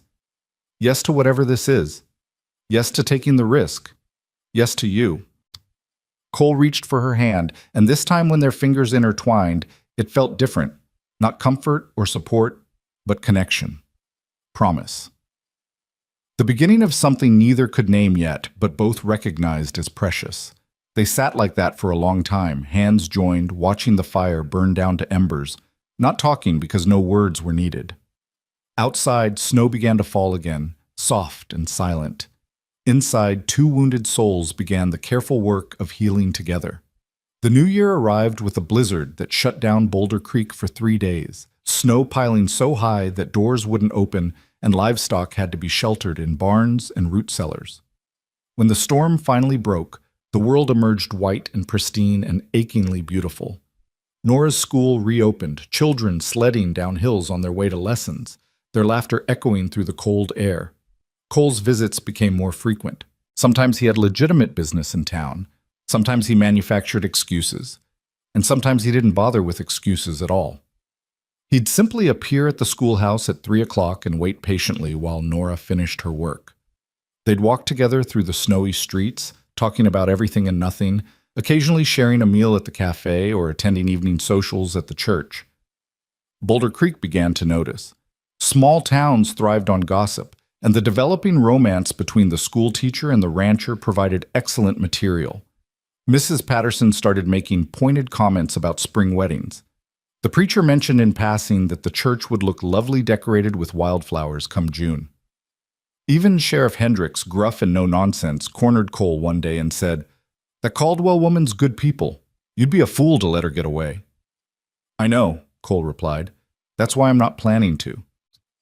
In late January, Cole invited Nora to the ranch for the weekend, properly chaperoned with Eli present, everything respectable and above board. She accepted eagerly, ready for a break from town life, from the constant presence of people and noise. Mrs. Patterson packed her a bag and gave her a long look that was equal parts knowing and approving. The weekend passed in perfect simplicity. Nora helped Eli with cooking and cleaning, read by the fireplace, went for walks in the snow with Cole. They talked about their pasts more honestly than before. Cole about growing up in Texas, about his father's ranch and his mother's death from pneumonia, about Annie's laughter and her love of horses. Nora about Philadelphia society, about her father's work as a lawyer, about the genteel poverty they'd lived in after he died, trying to maintain appearances on a widow's pension. On Sunday morning, Cole took her riding. They saddled up, Nora on a gentle mare named Daisy, Cole on Ranger, and rode out into the white landscape. The cold was sharp, but not unbearable, the sun brilliant against the snow. They followed the creek upstream, through stands of cottonwood and pine, until they reached a place where the water pooled in a natural basin surrounded by rocks. "This is my favorite spot on the whole ranch," Cole said, dismounting and helping Nora down. "I come here when I need to think, when the world gets too heavy." They stood by the frozen pool, their breath making clouds in the air. Nora looked around at the pristine wilderness, at the mountains rising in the distance, at the vast sky overhead. "It's beautiful. Harsh, but beautiful. That describes Montana pretty well, doesn't it?" "And you," Cole said. "Beautiful and harsh.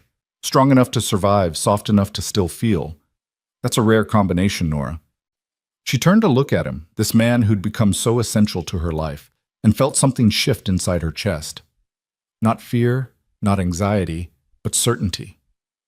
"Ask me," she said quietly. "Ask you what?" "Whatever question you've been working up the courage to ask. I can see it in your eyes every time you look at me. So ask." Cole took a deep breath, removed his gloves, and reached into his coat pocket. When his hand emerged, he held a small box. Inside was a ring, simple gold, no elaborate stone, just a band that glowed warm in the winter sunlight. "Nora Caldwell," he said, and his voice shook slightly. "I know it's too soon by society's standards. I know people will say we've only known each other 6 months. But I also know that I don't want to spend another day without the promise that you'll be part of my future. I'm not asking you to marry me tomorrow or even this year. I'm asking if you'll build a life with me. If you'll take this ring as a promise that what we have is real and worth protecting and worth nurturing until we're both ready for the next step. Will you?" Nora looked at the ring, at Cole's face, at the wilderness around them that had nearly destroyed her but also reborn her. Every logical part of her brain screamed that this was too fast, too risky, too much. But logic hadn't saved her from that auction block. Faith had. Trust had. The willingness to reach for something better even when reaching was terrifying. "Yes," she said. "Yes to the promise. Yes to the future. Yes to you." Cole's hands trembled as he slid the ring onto her finger. It fit perfectly, as if it had been made for her. Then he kissed her, gently, reverently, like she was something precious that might break. Nora kissed him back, tasting snowmelt and coffee and hope, and felt the last piece of herself that had been frozen since Silver Creek finally thawed. When they pulled apart, both were crying and neither cared. "I love you," Cole said. "I love your strength and your kindness and your stubborn refusal to let trauma define you. I love how you talk to those kids like they matter. I love your laugh and your intelligence and the way you look at sunsets like they're miracles. I love all of you, Nora." "I love you too," Nora whispered. "I didn't think I could. I thought maybe that part of me was broken forever. But you're teaching me that love isn't about being whole. It's about choosing to heal together. And I choose you, Cole Anders. Every day, I choose you." They rode back to the ranch hand in hand, their horses walking side by side through the snow. Eli took one look at Nora's face, at the ring on her finger, and let out a whoop of joy that probably scared every animal within a mile. "About damn time," he said, pulling them both into a fierce hug. "I was starting to think you two were going to dance around each other until you were old and gray. Congratulations. You're good for each other. Anyone can see that." That evening, the three of them celebrated with Eli's attempt at a cake, which was lopsided and slightly burnt but tasted wonderful anyway, and conversation that stretched late into the night. They talked about the future, about Nora continuing to teach while living at the ranch, about maybe expanding the house to add another room or two, about children someday, if they were blessed, about building something lasting in this harsh, beautiful land. When Nora returned to Boulder Creek the next day, the ring hidden under her glove, they'd agreed to keep the engagement quiet for a while, to avoid the inevitable gossip and speculation. She felt changed. Not diminished or altered, but expanded. Like her life had been a room with the curtains drawn and someone had finally let in light. The winter months passed in a blur of teaching and weekend visits to the ranch. Nora and Cole's relationship deepened, moving beyond initial attraction into something more solid and sustaining. They learned each other's habits and quirks, his tendency to wake before dawn, her need for quiet reading time in the evenings, his scrupulous honesty, her occasional sharp tongue when provoked, the way he whistled while he worked, the way she hummed when she was concentrating. Small things, ordinary things, that somehow added up to extraordinary. In late February, news came that Jack Barrett and his lieutenants had been hanged in Helena. The execution was quick, efficient, and final. Sheriff Hendricks brought the news to Nora personally, probably expecting relief or satisfaction. Instead, she felt only emptiness. "I thought I'd feel something," she told Cole that evening as they sat on the boarding house porch, wrapped in blankets against the cold. "Vindication or closure or something. But I just feel tired. Like I've been carrying a weight for so long that now that it's gone, I don't know what to do with the space it left behind." "That's normal," Cole said. "Healing isn't a straight line. Some days you'll feel strong, some days you'll feel broken. What matters is that you keep moving forward, and you're not alone anymore. You've got me, got Eli, got your students, got this whole town that's adopted you. You're surrounded by people who care." "I know, and I'm grateful. It's just—" Nora struggled to find the words. "For months, the trial and the execution were this thing hanging over me. The future couldn't really start until the past was resolved. And now it is. Now I have to figure out what comes next." "What do you want to come next?" Nora thought about the question seriously. "I want to keep teaching, at least through this school year, maybe longer. I want to marry you when we're both ready, when it feels right instead of rushed. I want to bring my mother out to visit, show her this life I've built, and I want—" She paused, unsure if this was too much, too soon. "I want to not be afraid anymore. Not afraid of the dark or strange men or sudden noises. I want to reclaim the parts of myself that trauma stole. Can we do that? Can I do that?" "We can try," Cole said, taking her hand. "Together. One day at a time." March brought the first hints of spring, snow melting into rushing creeks, the first green shoots pushing through frozen ground, birds returning from their winter migrations. Nora's students grew restless with cabin fever, eager to be outside instead of trapped in the stuffy schoolhouse. She sympathized, feeling the same restlessness herself. On a warm afternoon in mid-March, Cole arrived at the schoolhouse with a proposition. "Take tomorrow off," he said. "Play hooky. Come out to the ranch. There's something I want to show you." "I can't just cancel school," Nora protested. "Why not? It's Friday. Tell them you're sick. Tell them you have personal business. Tell them the truth, that you need a day off to remember why you're alive. Those kids will survive one day without lessons." The mischief in his eyes was irresistible. Nora found herself agreeing, already composing the note she'd post on the schoolhouse door. "School canceled Friday due to teacher illness. Resume Monday." Friday dawned clear and unseasonably warm. The kind of day that promised winter was finally releasing its grip. Cole picked her up early and they rode out to the AAA, where Eli had packed them supplies, food, blankets, a rifle, just in case. Then Cole led her on horseback away from the ranch, up into the foothills where snow still lingered in shadows, but the south-facing slopes were bare and brown. They rode for over an hour, climbing steadily, until they crested a ridge and Nora gasped. Spread before them was a valley she'd never seen, small and secret, ringed by mountains. A lake occupied its center, still partially frozen but showing patches of brilliant blue where the ice had melted. And everywhere, were wildflowers.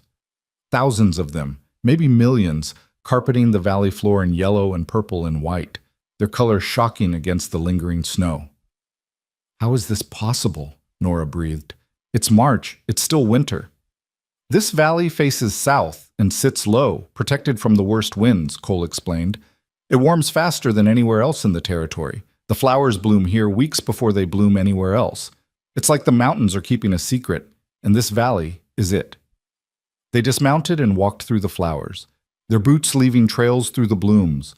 Nora knelt to touch a delicate purple blossom, marveling at its fragility, at the fact that something so beautiful could exist in a place so harsh. It seemed impossible, miraculous, a promise that winter always ended, that life always returned. "I wanted you to see this," Cole said, standing beside her. "Wanted you to know that no matter how long or dark the winter, spring always comes.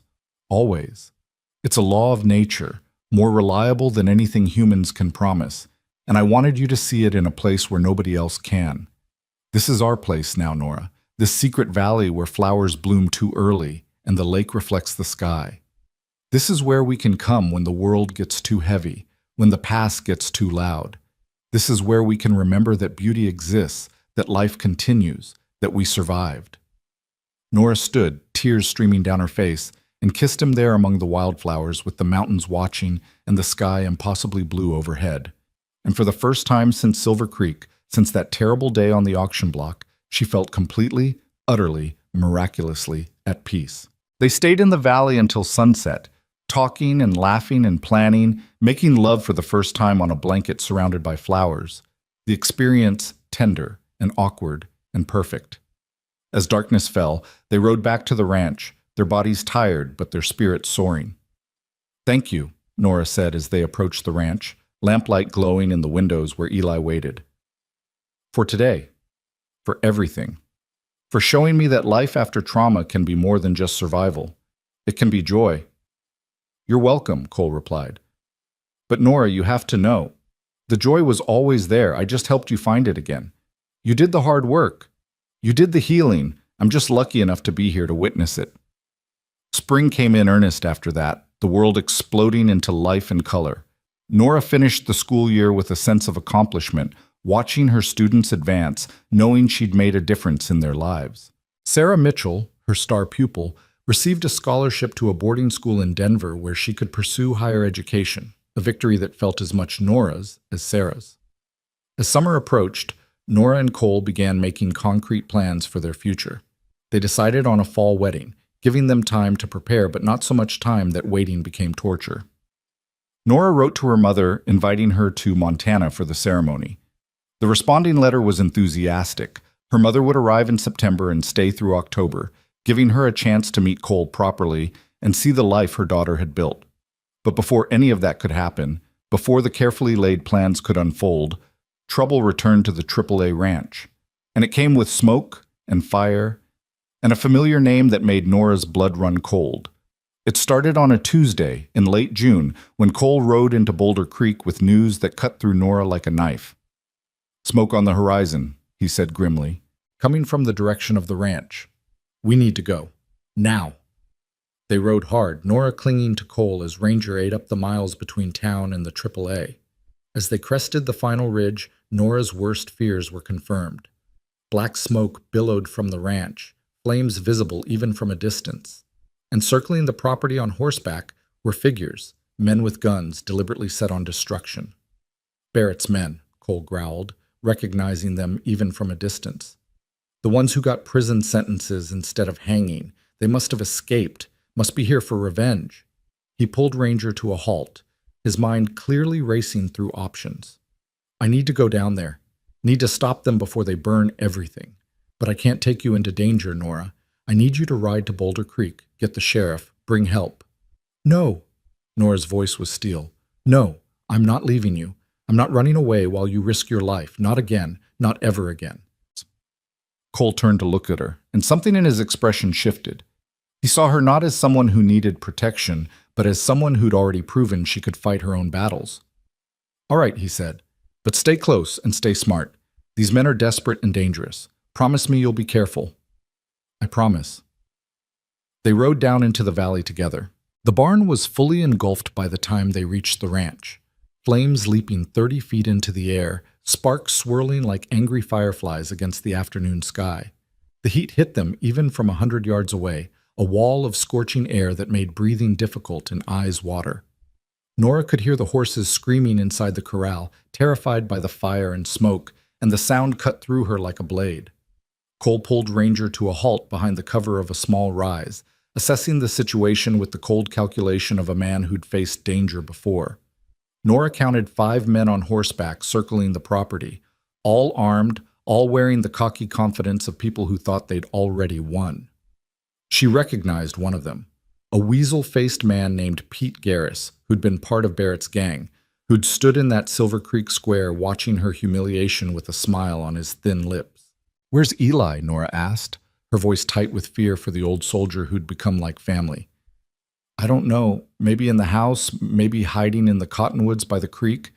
Eli's smart, and he's fought in worse situations than this. He'll be all right." Cole's jaw was set hard as granite, his hand resting on his revolver. Here's what's going to happen. I'm going to circle around to the east, come at them from the side where they won't expect it. You're going to work your way to the house through those trees, see if you can find Eli, get him armed if he's not already. Don't engage these men unless you absolutely have to.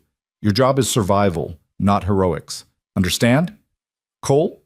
Understand? His voice was harder now, edged with fear for her safety. Yes, I understand. Nora touched his face briefly, a gesture that held everything they couldn't say in that moment. Be careful. I can't lose you. You won't. He kissed her quickly, fiercely, then was gone, riding low in the saddle as he circled wide to avoid detection.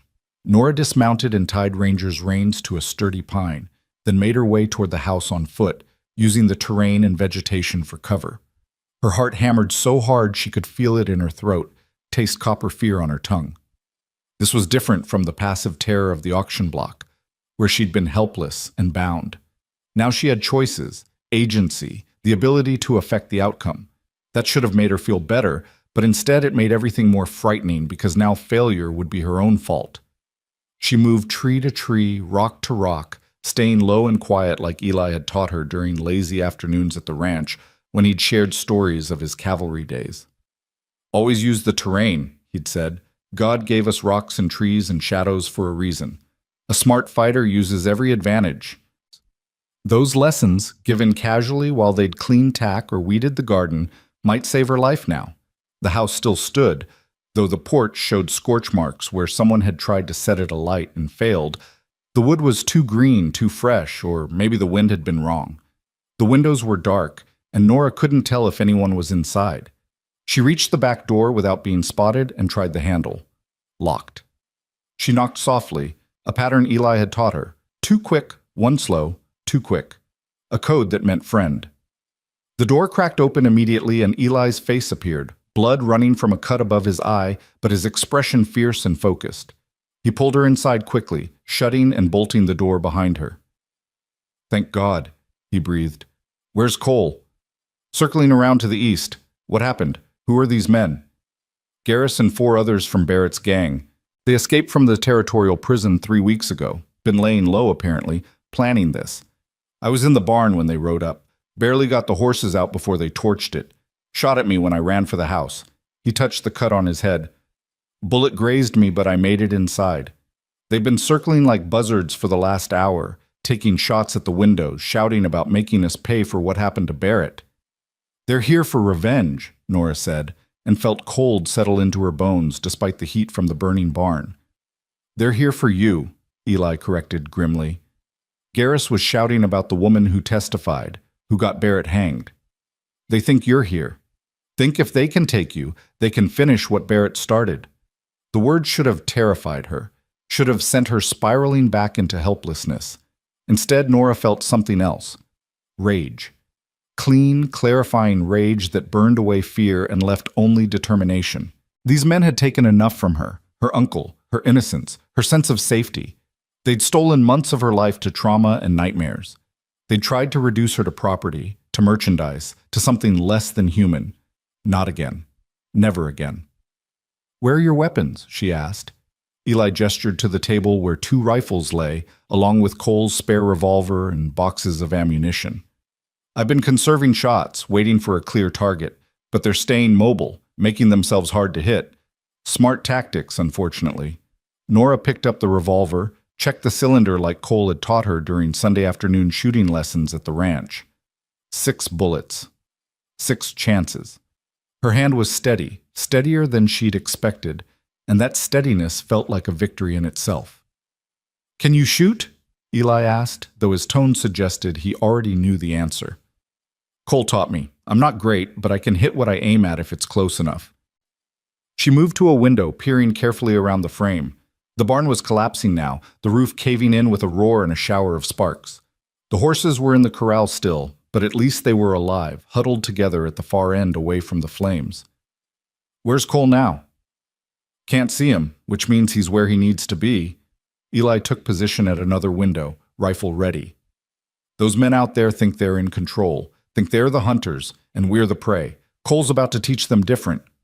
The first shot came from the east, exactly where Cole had said he'd be, and one of the riders jerked and fell from his horse, clutching his shoulder. The others scattered immediately, wheeling their mounts and returning fire, but they were shooting at shadows, at echoes. Cole had already moved. "Now," Eli said, and fired through the window, his bullet catching another rider in the leg. The man howled and nearly fell, only staying mounted through desperate grip and luck. The dynamic shifted in an instant. The riders who'd been circling lazily, confidently, now clustered together for mutual protection, their horses dancing nervously. Garrus was shouting orders, trying to maintain control, but Nora could hear the edge of panic in his voice. They'd expected an old man alone, maybe an easy target. Instead, they were caught in a crossfire, pinned down, suddenly prey instead of predators. "There, third window!" Garrus screamed, spotting Eli's position. 3 guns turned toward the house and opened fire. Glass shattered, wood splintered, bullets punched through the walls with sounds like angry hornets. Nora threw herself flat, her heart racing, the revolver clutched in both hands. Eli dropped below the window, breathing hard. "You all right?" "Yes, you." "Been shot at by experts. These boys are amateurs." But his face was grim. "Problem is, they've got us pinned. Can't shoot back without exposing ourselves. And sooner or later they'll realize they can just burn us out like they did the barn." As if summoning it with words, Nora smelled smoke, different from the barn smoke, closer, more immediate. She crawled to the front door and saw flames licking at the porch boards where someone had thrown a torch. The wood was catching now, really catching, and within minutes the whole front of the house would be ablaze. "Fire," she said, and the word came out strangled. Eli swore with the fluency of an old soldier and grabbed a bucket of water they kept by the door. But even as he threw it on the flames, Nora could see it wasn't enough. The fire was spreading too fast, feeding on the dry wood, and they only had 2 buckets of water in the house. Not nearly enough. "We have to get out," Eli said. "Back door into the trees, make for the creek. Once we're there, we've got cover and water if we need it." "What about Cole?" "Cole can take care of himself. Our job is to survive, so he doesn't have to worry about us while he's fighting." Eli grabbed the rifles and extra ammunition. "On 3. Stay low, stay fast, don't stop for anything. 1, 2. The back door exploded inward before he could say 3, kicked open with brutal force, and Pete Garrus filled the doorway with a revolver in each hand and madness in his eyes. "Well, well," he said, grinning through the smoke that was beginning to fill the house. "Look what we got here. The schoolteacher herself. Barrett said you were a pretty thing, and he wasn't wrong. Shame about what's going to happen to you, but you brought this on yourself, testifying like you did." Eli swung his rifle up, but Garrus was faster, firing once. The bullet caught Eli in the chest, and he went down hard, the rifle clattering from his hands. Nora screamed and raised the revolver, but Garrus kicked it from her grip before she could fire, the weapon skittering across the floor. Garrus said, wagging a finger like she was a naughty child. "None of that now. You and me, we're going to go outside and have a conversation with my boys. Then we're going to finish what Mr. Barrett started in Silver Creek. Been thinking about it for months, sitting in that cell, imagining all the things we're going to do to you." Nora's mind raced, calculating odds and options. Garrus had 2 guns and she had none. Eli was down and maybe dead. Oh God, please don't let him be dead. Cole was somewhere outside fighting 3 other men and didn't know she was in immediate danger. The house was on fire and filling with smoke. Every logical calculation said she was finished, that this was how the story ended. But Nora Caldwell hadn't survived an auction block and months of trauma just to give up now. She'd learned something essential in those terrible months. She was stronger than she knew, braver than she felt, and absolutely willing to fight with every weapon she had, even if all she had were words and will. "You're going to hang," she said, her voice steady despite the fear clawing at her throat. "Just like Barrett did.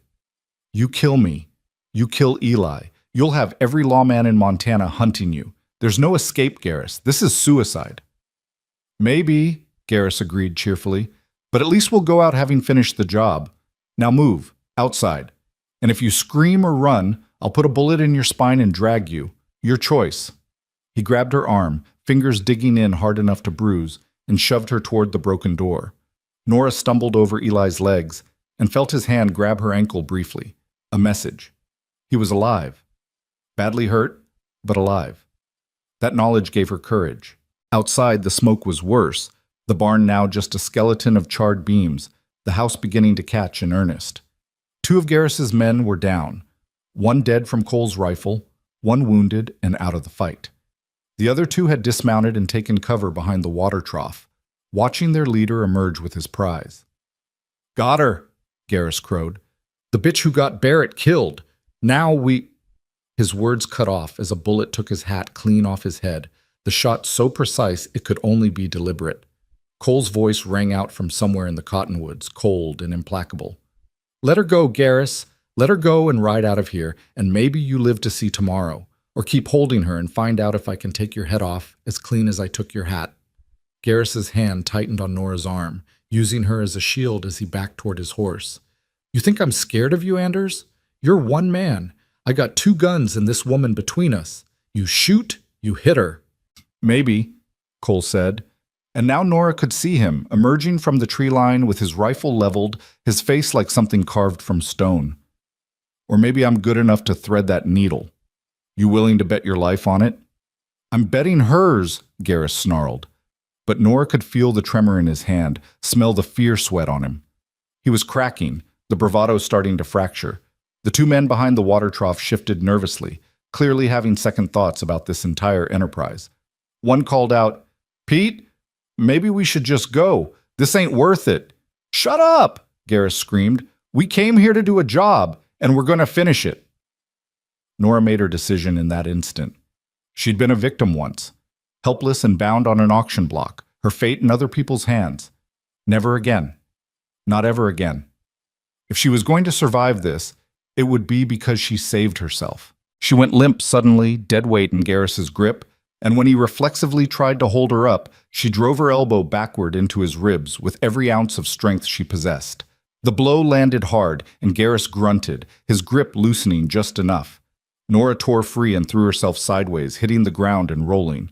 Cole's rifle cracked once and Garrus screamed, the revolver flying from his right hand as the bullet shattered his wrist. He grabbed for his left gun, but Cole was already working the lever, firing again, and this bullet took Garrus in the thigh. He went down hard, writhing in the dirt, no longer a threat. The 2 men behind the water trough threw down their weapons immediately, hands in the air. "We're done. We surrender. Don't shoot."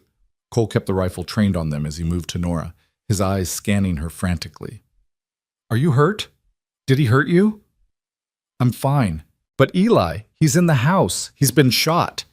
Cole was moving before she finished speaking, running for the burning house with Nora close behind. They found Eli where he'd fallen, conscious but pale, blood soaking his shirt. Together they dragged him outside into clean air, away from the smoke and flames. "How bad?" Cole asked, tearing open Eli's shirt to assess the wound. "Bad enough," Eli managed, his voice thready with pain. "Bullet's still in there. Left side.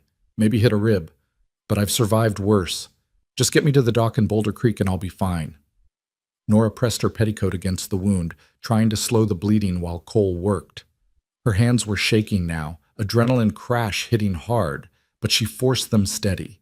Eli had been there for her from the beginning, had welcomed her to the ranch, had taught her and protected her. She would not let him die in the dirt because she couldn't control her own fear. "You're going to be fine," she told him firmly. "Do you hear me, Eli Freeman? You're going to be fine because I'm not losing you. Cole and I are getting married in the fall, and you're going to be best man, and you're going to make another terrible cake, and we're going to laugh about it. So you hold on, you stubborn old soldier. That's an order." Eli smiled weakly. "Yes, ma'am. Wouldn't dream of disobeying." Cole looked up at the sound of hoofbeats and relaxed slightly as Sheriff Hendricks appeared over the rise with 6 deputies, drawn by the smoke visible for miles. The lawmen took in the scene, the burning barn, the wounded and surrendered outlaws, Eli bleeding in Nora's arms, and went immediately to work securing prisoners and rendering aid. Hendricks knelt beside Eli, his weathered face grim. "Heard you got shot playing hero again, Eli. When you gonna learn?" "When it stops working, I suppose." Eli's eyes were starting to drift closed.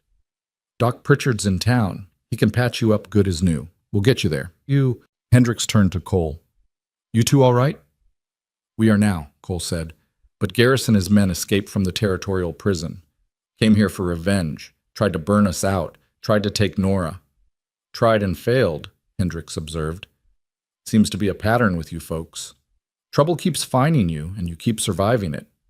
He looked at the burning house, at the destroyed barn. This is going to cost you, Cole. Rebuilding won't be cheap. I don't care about the buildings, Cole said flatly. Buildings can be replaced. Nora and Eli can't. They loaded Eli into a wagon commandeered from one of the outbuildings that hadn't burned, Nora climbing in beside him to keep pressure on his wound during the ride to town. Cole rode alongside on Ranger, his rifle across his saddle, still alert for threats, even though the immediate danger had passed. The ride to Boulder Creek took 40 minutes that felt like hours. Nora talked to Eli the whole way, telling him stories about her students, about the letter she'd gotten from her mother, about the Wildflower Valley Cole had shown her, anything to keep him conscious and focused. Eli's responses grew weaker as they traveled, but he never stopped answering, never stopped fighting. Doc Pritchard was waiting at his office when they arrived, alerted by a deputy who'd ridden ahead. He was an older man with steady hands and kind eyes who'd seen his share of gunshot wounds over 40 years of frontier medicine. He took one look at Eli and started issuing orders like a general commanding troops. Get him on the table. Boil water. I need clean bandages, whiskey for antiseptic, and my surgical kit. Move. Cole and two deputies lifted Eli onto the examination table while Doc Pritchard cut away his bloody shirt. The wound was ugly, a dark hole in his left side still seeping blood, but Pritchard nodded thoughtfully as he examined it. Bullet's in there, but it missed the lung, probably bounced off a rib. That's lucky. He's lost blood and he'll need time to heal, but barring infection or complications, I think he'll make it. But I need to operate now. Get that bullet out before it causes more damage. It's going to hurt like hell even with whiskey, and I'll need strong men to hold him down. Can you do that, Cole? Whatever you need, Cole said without hesitation. And the lady, Pritchard glanced at Nora, might want to wait outside. This isn't going to be pretty. I'm staying, Nora said firmly. Eli stayed when I needed him. I'm returning the favor. What followed was one of the longest hours of Nora's life. Doc Pritchard worked with practiced efficiency, but even so, extracting a bullet from deep muscle and bone was brutal, bloody work. Eli endured it with the stoicism of a man who'd been wounded before, biting down on a leather strap, his body rigid with pain despite the whiskey they'd poured down his throat. Nora held his hand and didn't look away, bearing witness to his suffering because someone should, because he deserved that respect. When the bullet finally came out, a misshapen piece of lead that Pritchard dropped into a basin with a clink, Eli sagged against the table, conscious but exhausted. Pritchard stitched the wound closed with neat, precise sutures, then bandaged it heavily. There, he said, wiping blood from his hands. That's the best I can do. Now, it's up to him and God. He needs rest, fluids, and someone to watch him for signs of infection. No movement, no strain, nothing that could tear those stitches. A week in bed minimum, probably 2 before he can walk around much. Understand? He can stay at the boarding house, Nora said immediately. Mrs. Patterson has an empty room on the ground floor. I'll watch him, make sure he follows orders. You're a good woman, Miss Caldwell, Pritchard said. Eli's lucky to have friends like you and Cole. They moved Eli to the boarding house once he was stable enough to transport. Mrs. Patterson took one look at the situation and immediately went into mothering mode, fussing over blankets and pillows and hot broth while Eli protested weakly that he wasn't an invalid. But Nora could see the gratitude in his eyes, the relief at being cared for after years of caring for himself and others. That evening, after Eli had finally fallen into exhausted sleep and Mrs. Patterson had retired to her own room, Nora and Cole sat on the boarding house porch watching the sun set. The sky was painted in shades of orange and red, beautiful and indifferent to the violence that had marked the day. The house is gone, Cole said quietly. Barn's completely destroyed. We'll have to rebuild everything from scratch. That's months of work, thousands of dollars. But you're alive, Nora said. Eli's alive. I'm alive. That's what matters. I know, Cole ran a hand through his hair, and for the first time all day, Nora saw how shaken he was. When I saw Garrus holding you, when I realized what he meant to do, I've never been that scared in my life, not even when Annie died, because losing you would be worse somehow. Annie was taken from me, but you I chose. You chose me back. Losing that would break something in me that couldn't be fixed. Nora took his hand, lacing their fingers together. You didn't lose me. I'm right here. And I'm not going anywhere. Today proved something important, Cole. It proved that I'm not a victim anymore. When Garrus grabbed me, I fought back. I saved myself. Not because you weren't there to save me, but because I could. Because I'm stronger than the trauma they inflicted. That's a gift you gave me. Not by rescuing me, but by believing I could rescue myself. Cole pulled her close, and Nora rested her head on his shoulder, feeling the steady beat of his heart, smelling the smoke and sweat and horse that clung to him. They sat like that as darkness fell and stars emerged, two people who'd been tested by fire and survived. The next morning brought more challenges. The sheriff needed statements from all of them about the attack. Garrus and his surviving men were locked up, awaiting trial, but the legal process required documentation and testimony. Nora spent hours at the courthouse, reliving the previous day's terror for the official record, her voice steady even as her hands shook. When the formalities were finally complete, Sheriff Hendricks walked her outside into the summer sunshine. "Miss Caldwell," he said, his tone more gentle than usual, "I want you to know something. What you did yesterday, fighting back, helping save Eli, keeping your head when most people would have fallen apart, that took real courage. The kind we don't see often, even out here where courage is common currency. You're not just a survivor anymore. You're a fighter, and this territory needs people like you." "Thank you," Nora said, surprised by how much the words meant coming from this gruff lawman. "But I was just doing what needed to be done." "That's what all the real heroes say," Hendricks replied with a rare smile. "The loudmouths and braggarts, they tell stories about their courage. The genuinely brave, they just do the work and move on. You're the real thing, Miss Caldwell. Don't forget that." Cole and Nora spent the next week shuttling between Boulder Creek, where Eli was recovering, and the AAA, where they assessed the damage and began planning reconstruction. The barn was a total loss, burned to the foundation. The house was partially salvageable. The back half had survived relatively intact, but the front needed to be completely rebuilt. The corral fencing was damaged. Equipment had been destroyed. The financial toll was staggering, but the community rallied in ways that moved Nora to tears. Ranchers from neighboring spreads showed up with lumber and tools and willing hands. The men from Boulder Creek organized work parties, arriving on weekends to help with construction. Even her students appeared one Saturday, the older ones ready to work, the younger ones bringing food their mothers had prepared. It was frontier hospitality at its finest, the understanding that when trouble struck, you helped your neighbors because someday you'd need help too. Sarah Mitchell, Nora's star pupil, approached her during one of these workdays with her mother in tow. Mrs. Mitchell was a stern-faced woman who'd always been cordial but distant to Nora, clearly unsure what to make of a schoolteacher who'd survived an attempted sale at auction. "Miss Caldwell," Mrs. Mitchell said formally, "I want to apologize. When you first came to Boulder Creek, I had reservations about your past, about whether someone who'd been through such things should be teaching impressionable children. I see now how wrong I was. The courage you've shown, the grace with which you've rebuilt your life, the way you've inspired my daughter to dream bigger than this little town. You're exactly the kind of woman our children should look up to. I'm sorry I ever doubted you." Nora felt tears prick her eyes. "Thank you, Mrs. Mitchell. That means more than you know."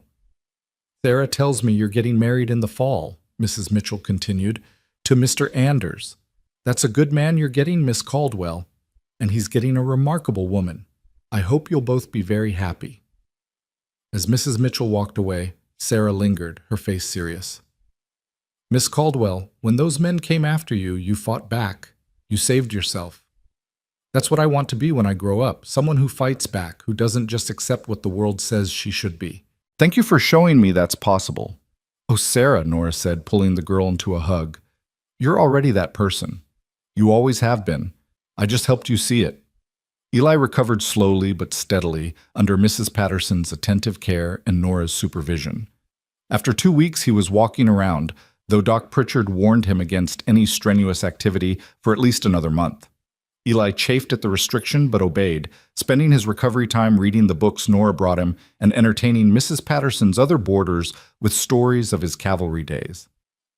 On a warm evening in mid-July, when Eli was finally strong enough to leave the boarding house for short walks, the three of them, Nora, Cole, and Eli, sat by Boulder Creek's namesake waterway, watching the current flow past. "The house should be finished by September," Cole said. "Barn will take longer, maybe into October, but we'll be ready for winter, which is what matters." "And ready for a wedding," Eli added with a grin, "assuming you two haven't changed your minds about that." "Not a chance," Nora said firmly. "October 15th, as planned. My mother arrives the last week of September. Everything's arranged." "About that," Cole said, suddenly nervous. "Meeting your mother. I'm a rancher, Nora. A cowboy. I don't have fancy manners or Eastern education. What if she doesn't think I'm good enough for you?" Nora laughed, the sound bright and genuine. "Cole Anders, you rode into an auction square and defied armed men to save a stranger.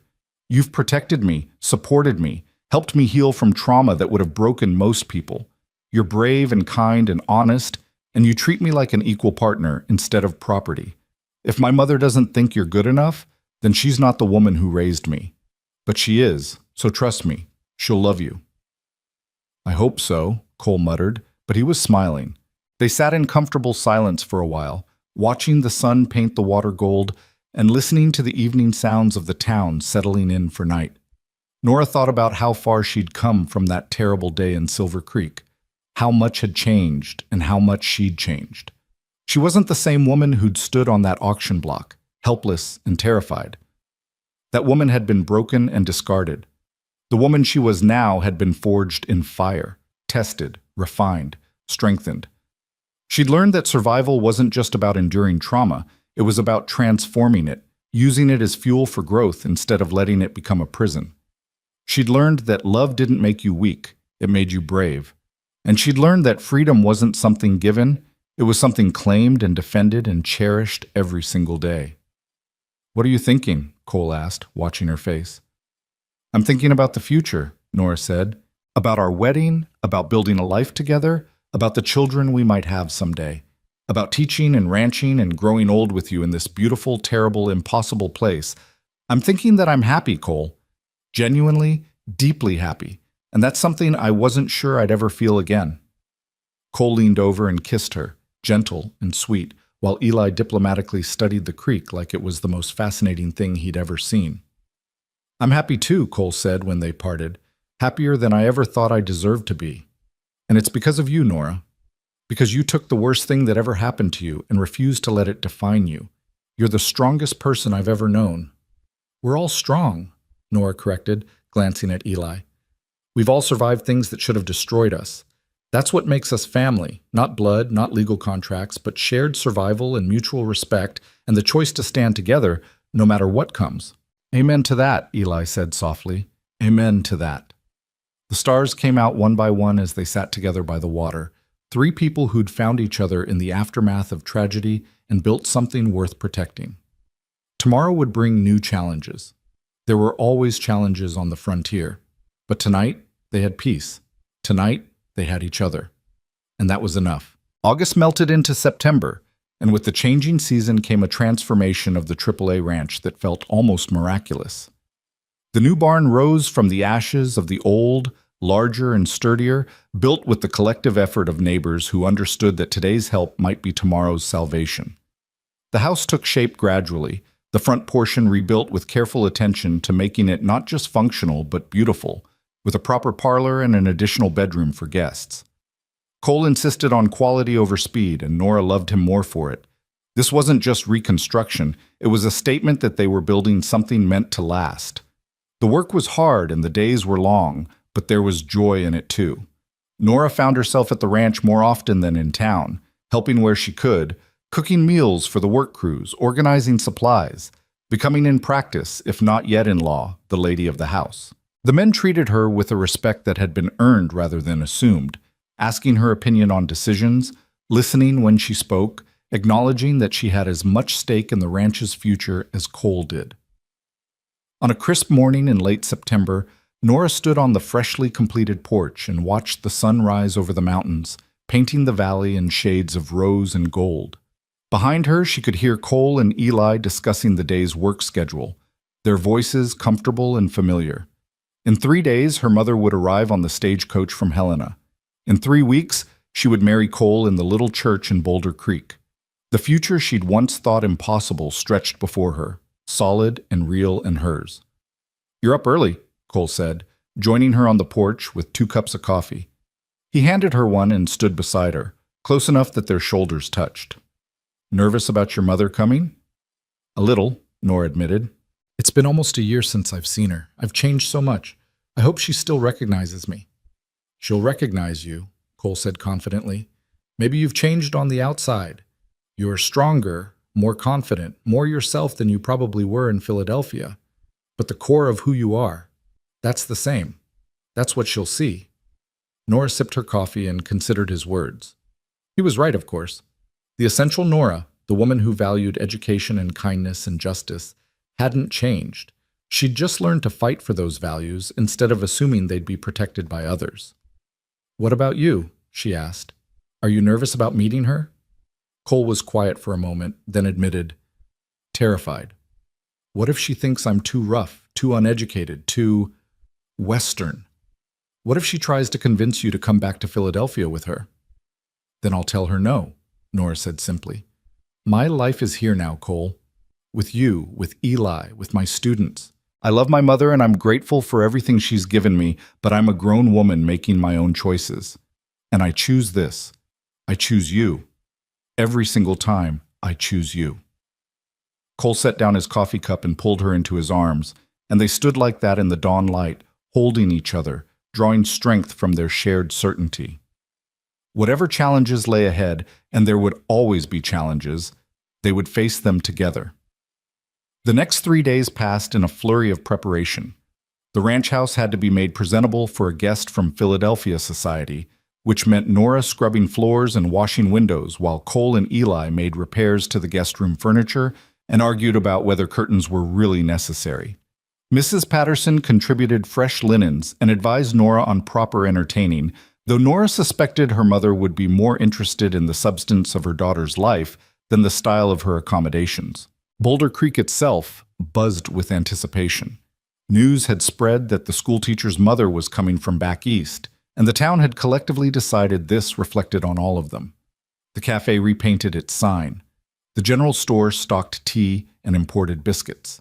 Even the saloon made an effort to look more respectable, though Nora doubted her mother would set foot in such an establishment. On the afternoon her mother was due to arrive, Nora waited at the stage station with Cole beside her and Eli standing slightly behind, all of them dressed in their best clothes and trying not to look as nervous as they felt. The stage was late. It was always late, and with each passing minute, Nora's anxiety increased. What if her mother had changed her mind? What if something had happened on the journey? What if— "There," Cole said, pointing down the road where dust rose in the distance. "That'll be it." The stagecoach rattled into view, pulled by 6 tired horses and covered in trail dust. It pulled to a halt with a creak of leather and wood, and the driver climbed down to open the passenger door. A woman emerged, elegant despite the rigors of travel, her gray-streaked dark hair pinned up beneath a sensible hat, her traveling dress the color of deep burgundy. She was in her early 50s, fine-boned and graceful, and when her eyes found Nora's face, they filled with tears. "Nora," Catherine Caldwell said, and her voice broke on the name. "Mother." Nora ran to her, propriety forgotten, and they embraced in the dusty street while the stage driver unloaded luggage and Cole and Eli waited at a respectful distance. Catherine held her daughter at arm's length, studying her face with the intensity only a mother could manage. "Let me look at you. Oh, my darling girl, you look so different, so strong, so alive." "I am alive," Nora said, laughing and crying simultaneously. "I'm more alive than I've ever been. Mother, there's so much to tell you, so much I want to show you, but first—" She turned and beckoned Cole forward. "There's someone you need to meet." Cole approached with his hat in his hands, his expression somewhere between hopeful and terrified. Catherine studied him with sharp, assessing eyes that missed nothing. The honest face, the work-roughened hands, the way he looked at Nora like she hung the moon and stars. "Mrs. Caldwell," Cole said, his voice steady despite his nerves. "It's an honor to meet you. Your daughter has told me so much about you. Thank you for making the journey. I know it wasn't easy." Catherine continued her assessment for a long moment, and Nora held her breath. Then her mother smiled, warm and genuine, and extended her hand. "Mr. Anders, thank you for saving my daughter's life, for giving her a chance to build something beautiful from something terrible. I'm in your debt." "No debt, ma'am," Cole said, taking her hand gently. "Nora saved herself. I just provided an opportunity, and she's given me far more than I ever gave her. Purpose, love, a future worth fighting for. If anyone's in debt, it's me." "Charming and humble," Catherine observed. "My late husband would have approved. He always said the best men were the ones who didn't feel the need to prove it constantly." She turned to Eli, who'd hung back, uncertain of his welcome. "And you must be Eli Freeman, the Buffalo soldier who helped protect my daughter. Nora wrote about you at length, about your kindness and your courage."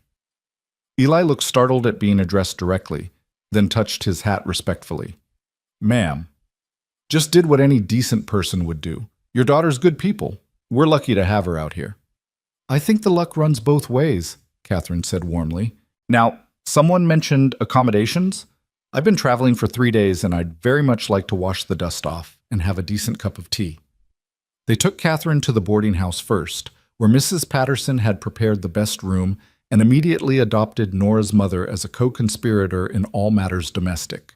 After Catherine had rested and refreshed herself, Nora took her on a tour of Boulder Creek, showing her the school where she taught, the church where she and Cole would marry, the cafe where they'd spent so many afternoons talking. Catherine took it all in with intelligent eyes, asking perceptive questions, clearly trying to understand the life her daughter had chosen. That evening, they had dinner at the ranch, just family, as Eli called it. Catherine marveled at the rebuilt house, at the vast Montana sky, at the mountains that seemed to go on forever. Over roasted chicken and vegetables from the garden, she asked the questions Nora had been expecting. "Tell me the truth," Catherine said, looking between Nora and Cole. "Are you truly happy here? This isn't just you making the best of a terrible situation? You're not staying out of obligation or fear or because you think you have no other options?" Nora reached for Cole's hand under the table, drew strength from his solid presence, and answered with absolute honesty. "Mother, I won't pretend that what happened to me wasn't terrible. It was. It nearly broke me, but surviving it taught me something important. I'm stronger than I knew, braver than I thought, capable of more than I'd imagined. And yes, I'm happy here. Genuinely, deeply happy. I love teaching these children. I love this land despite its harshness. And I love Cole. Not because he saved me, but because of who he is. Honest, kind, respectful, willing to see me as an equal partner. I'm choosing this life, Mother, actively choosing it, and I hope you can support that choice." Catherine was quiet for a long moment, then nodded slowly. "I can. I do. When I received your first letter explaining what had happened, I wanted to come immediately and bring you home. But your father taught me something before he died. Sometimes the bravest thing a parent can do is trust their child's judgment. You're not running away from trauma, Nora. You're running towards something better. That takes real courage. I'm proud of you." The relief Nora felt was almost physical, like a weight lifting from her shoulders. "Thank you. That means everything to me. Though I do have one question," Catherine said, turning to Cole with a hint of maternal sternness. "Your intentions toward my daughter. I assume they're honorable?" "Yes, ma'am," Cole said without hesitation. "I intend to marry her, protect her, support her dreams, respect her independence, and love her for the rest of my life. In that order, and all at once." Catherine smiled. "Good answer, Mr. Anders. Very good answer indeed." The next 2 weeks passed in a pleasant blur. Catherine settled into life at the boarding house and quickly became a fixture in Boulder Creek society.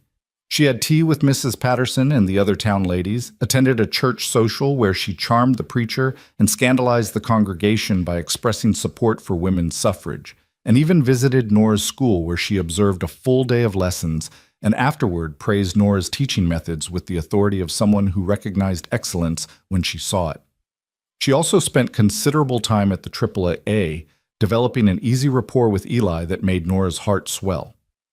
Her mother had always judged people by their character rather than their circumstances, and she clearly recognized in Eli a kindred spirit, someone who'd survived hardship with grace and emerged stronger for it. "You've built something remarkable here," Catherine told Cole one afternoon as they sat on the porch watching Nora and Eli work in the garden. "Not just the physical ranch, though that's impressive enough, but a community, a family, a place where people are valued for who they are rather than what society says they should be. That's rare, Mr. Anders, especially out here on the frontier where life is so harsh." "The frontier is harsh," Cole agreed, "but it's also honest. You can't hide who you really are when survival depends on everyone pulling their weight. Character shows through eventually, good or bad. I've learned to surround myself with people whose character I trust, like Eli, like Nora, like, I hope, you." Catherine laughed. "Trying to recruit me to Montana Territory, Mr. Anders? Would that be such a bad thing? There's plenty of room out here for people with vision and courage, and Nora would love having you closer." "Perhaps someday," Catherine said thoughtfully. "After you two are settled, after I've seen how this adventure turns out. But I'll confess, there's something appealing about this place, something honest and real that Philadelphia society lacks. I can see why Nora chose to stay." The week before the wedding brought a flurry of final preparations. Nora's dress, ordered months ago from a dressmaker in Helena, arrived and fit perfectly. Ivory silk with delicate lace at the collar and cuffs, elegant but practical enough for a frontier wedding. Cole's new suit was delivered from the tailor, dark and well cut, making him look like a prosperous rancher instead of a working cowboy. Eli practiced his best man speech until he could recite it without stumbling, and Mrs. Patterson coordinated the women of Boulder Creek in preparing a reception feast that would feed half the territory. 2 days before the wedding, Nora and her mother sat in the boarding house parlor after everyone else had gone to bed, talking quietly in the lamplight. Catherine held her daughter's hand and asked the question Nora had been waiting for. "Do you have any doubts? Any reservations? It's not too late to postpone if you need more time." Nora considered the question seriously, giving it the weight it deserved. "No doubts about Cole or our future together. But I'd be lying if I said I wasn't a little scared. Not of marriage itself, but of," she struggled to find the words, "of being vulnerable again, of giving someone the power to hurt me. What happened with Barrett and his men, that was trauma inflicted by strangers. But if something happened to Cole, if I lost him, or if our marriage failed, that would be worse because I chose to love him. I chose to open my heart. Does that make sense?" "Perfect sense," Catherine said gently. "Love is always a risk, darling. Your father could have died before I did. He almost did, twice, once from pneumonia and once from appendicitis. Every day we loved each other was a day I risked losing him. And when he finally did die, the pain was unbearable.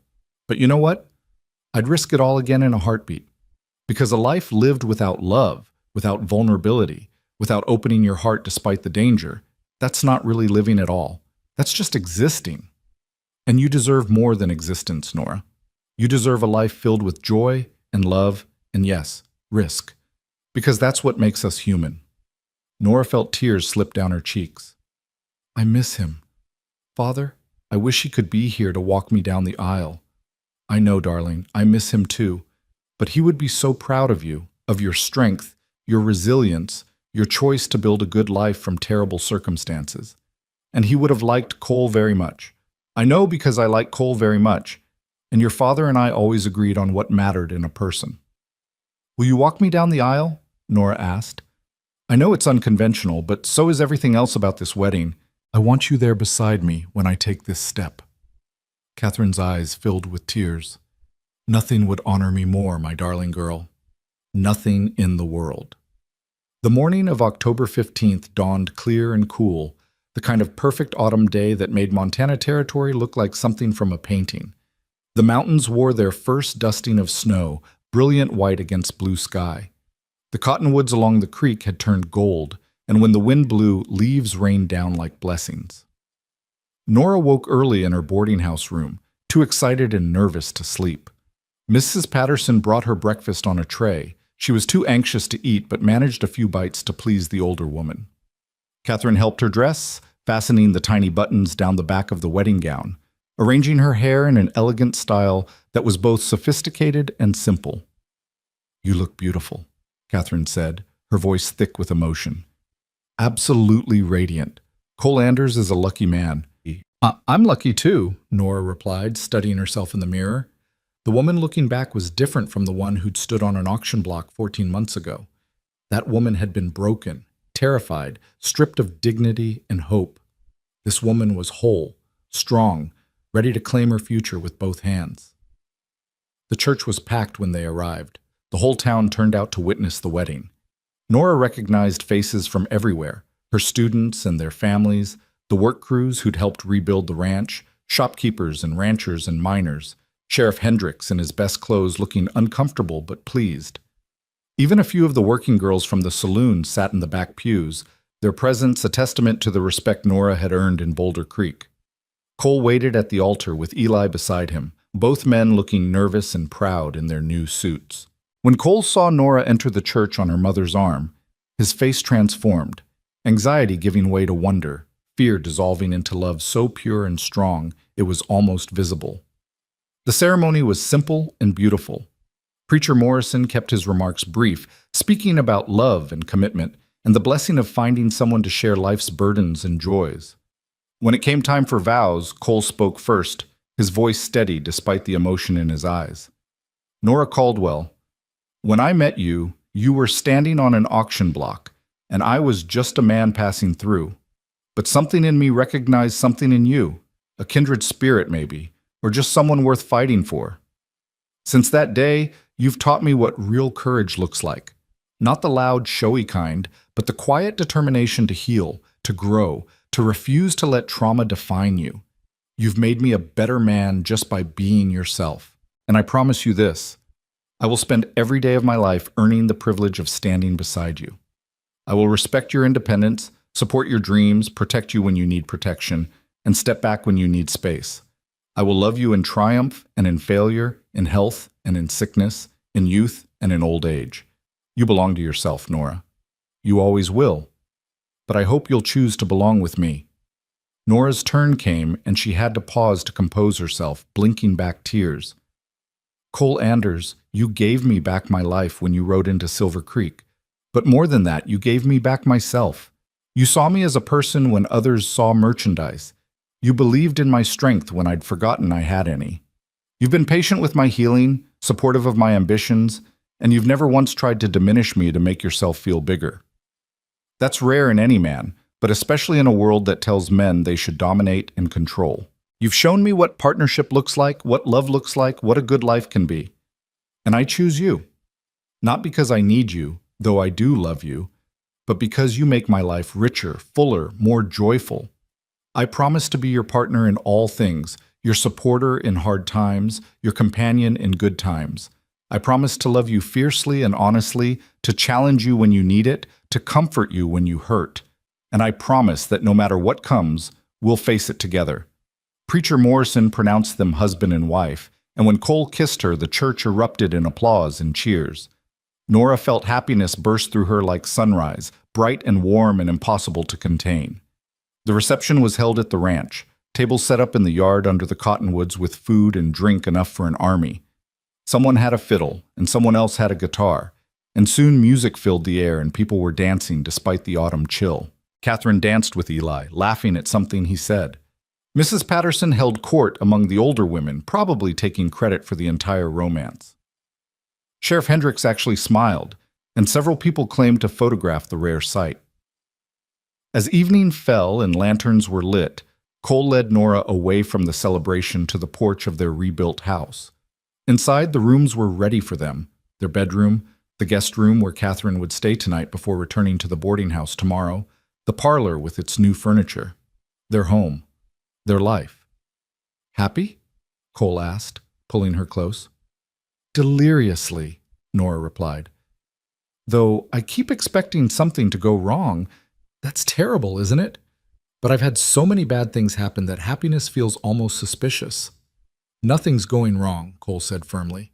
And even if it did, even if a storm hit tomorrow or the barn burned down again or any of 1,000 disasters struck, we'd survive it, together. That's what marriage means, Nora. Not that life becomes perfect, but that you face imperfection with someone who has your back. They stood together watching their friends and family celebrate, watching the stars emerge one by one, listening to music and laughter drift on the evening air. And Nora thought about the long, strange journey that had brought her here, from Philadelphia's genteel streets to Silver Creek's auction block to this porch in Montana Territory with a ring on her finger and a future stretching ahead like an open road. She thought about the woman she'd been and the woman she'd become, about trauma and healing, about fear and courage, about the difference between existing and truly living. She thought about the people who'd helped her along the way, her mother's unwavering support, Eli's gentle strength, Cole's steady belief in her worth. She thought about her students who needed her, about the community that had embraced her, about the harsh, beautiful land that had tested her and found her worthy. "Cole?" she said softly. "Yeah?"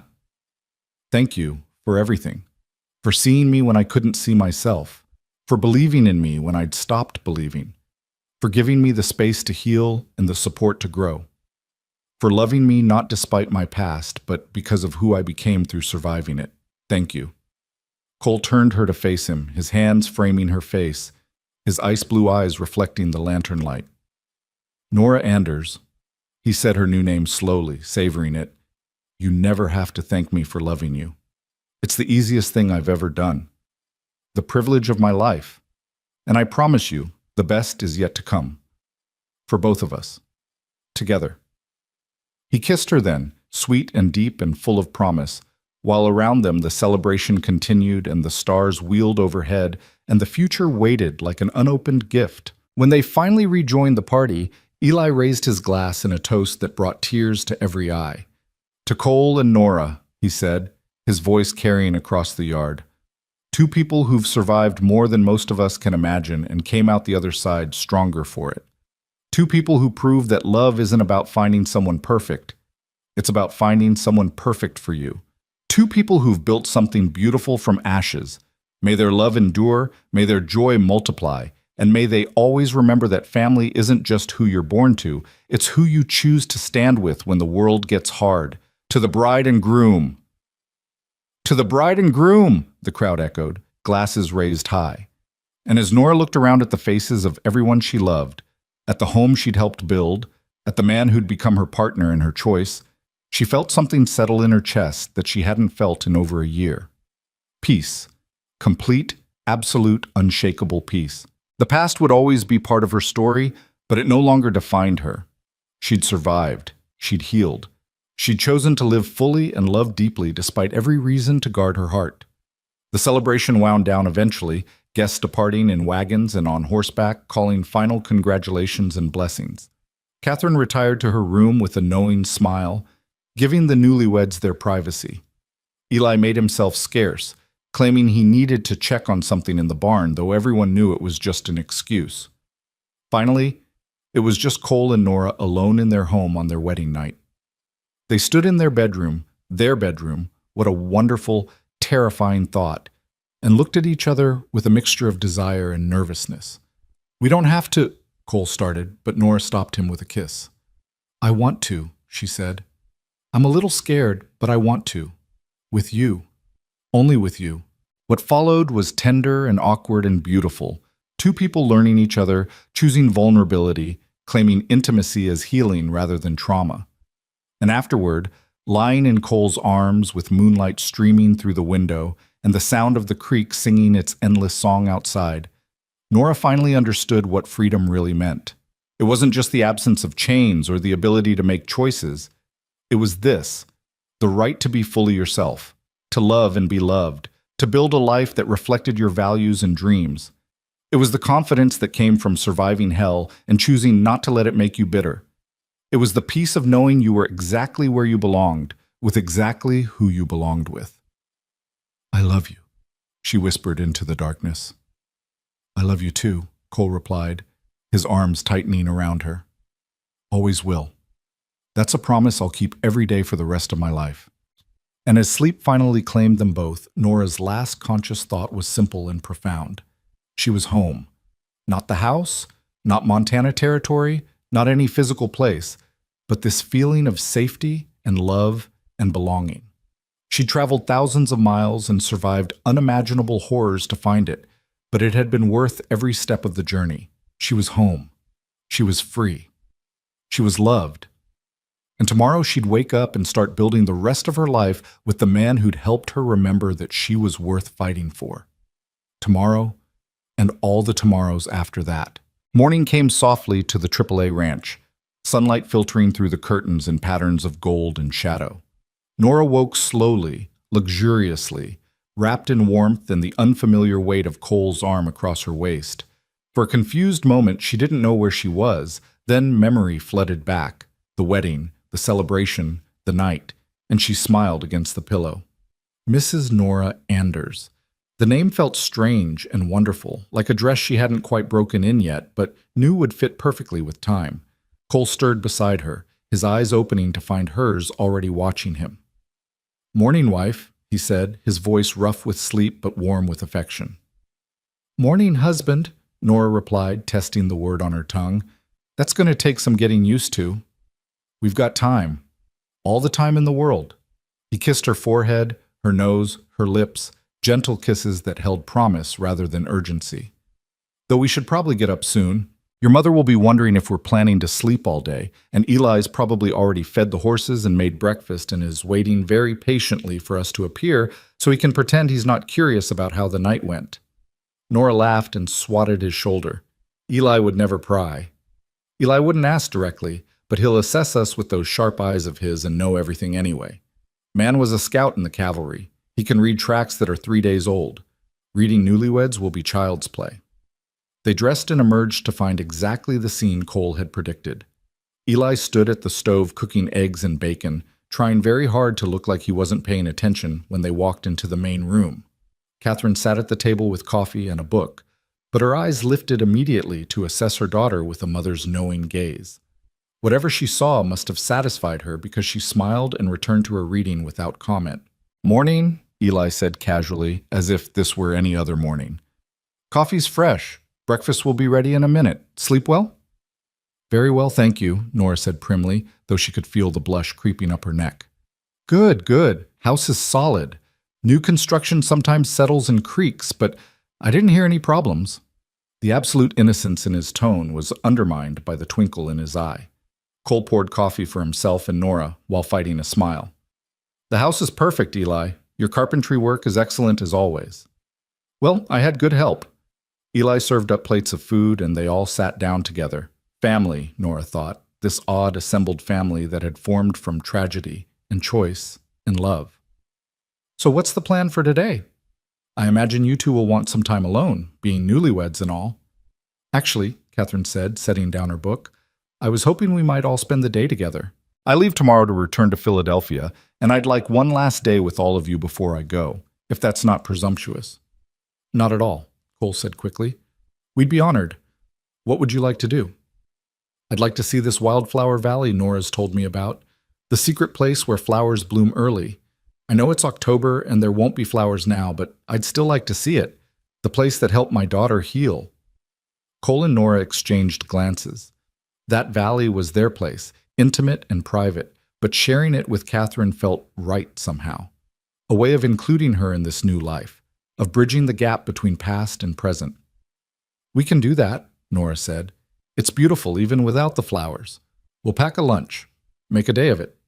They set out mid-morning, the four of them on horseback with a basket of food tied to Eli's saddle. The ride up into the foothills was leisurely, the autumn air crisp but not yet cold, the aspens turning gold against the evergreens.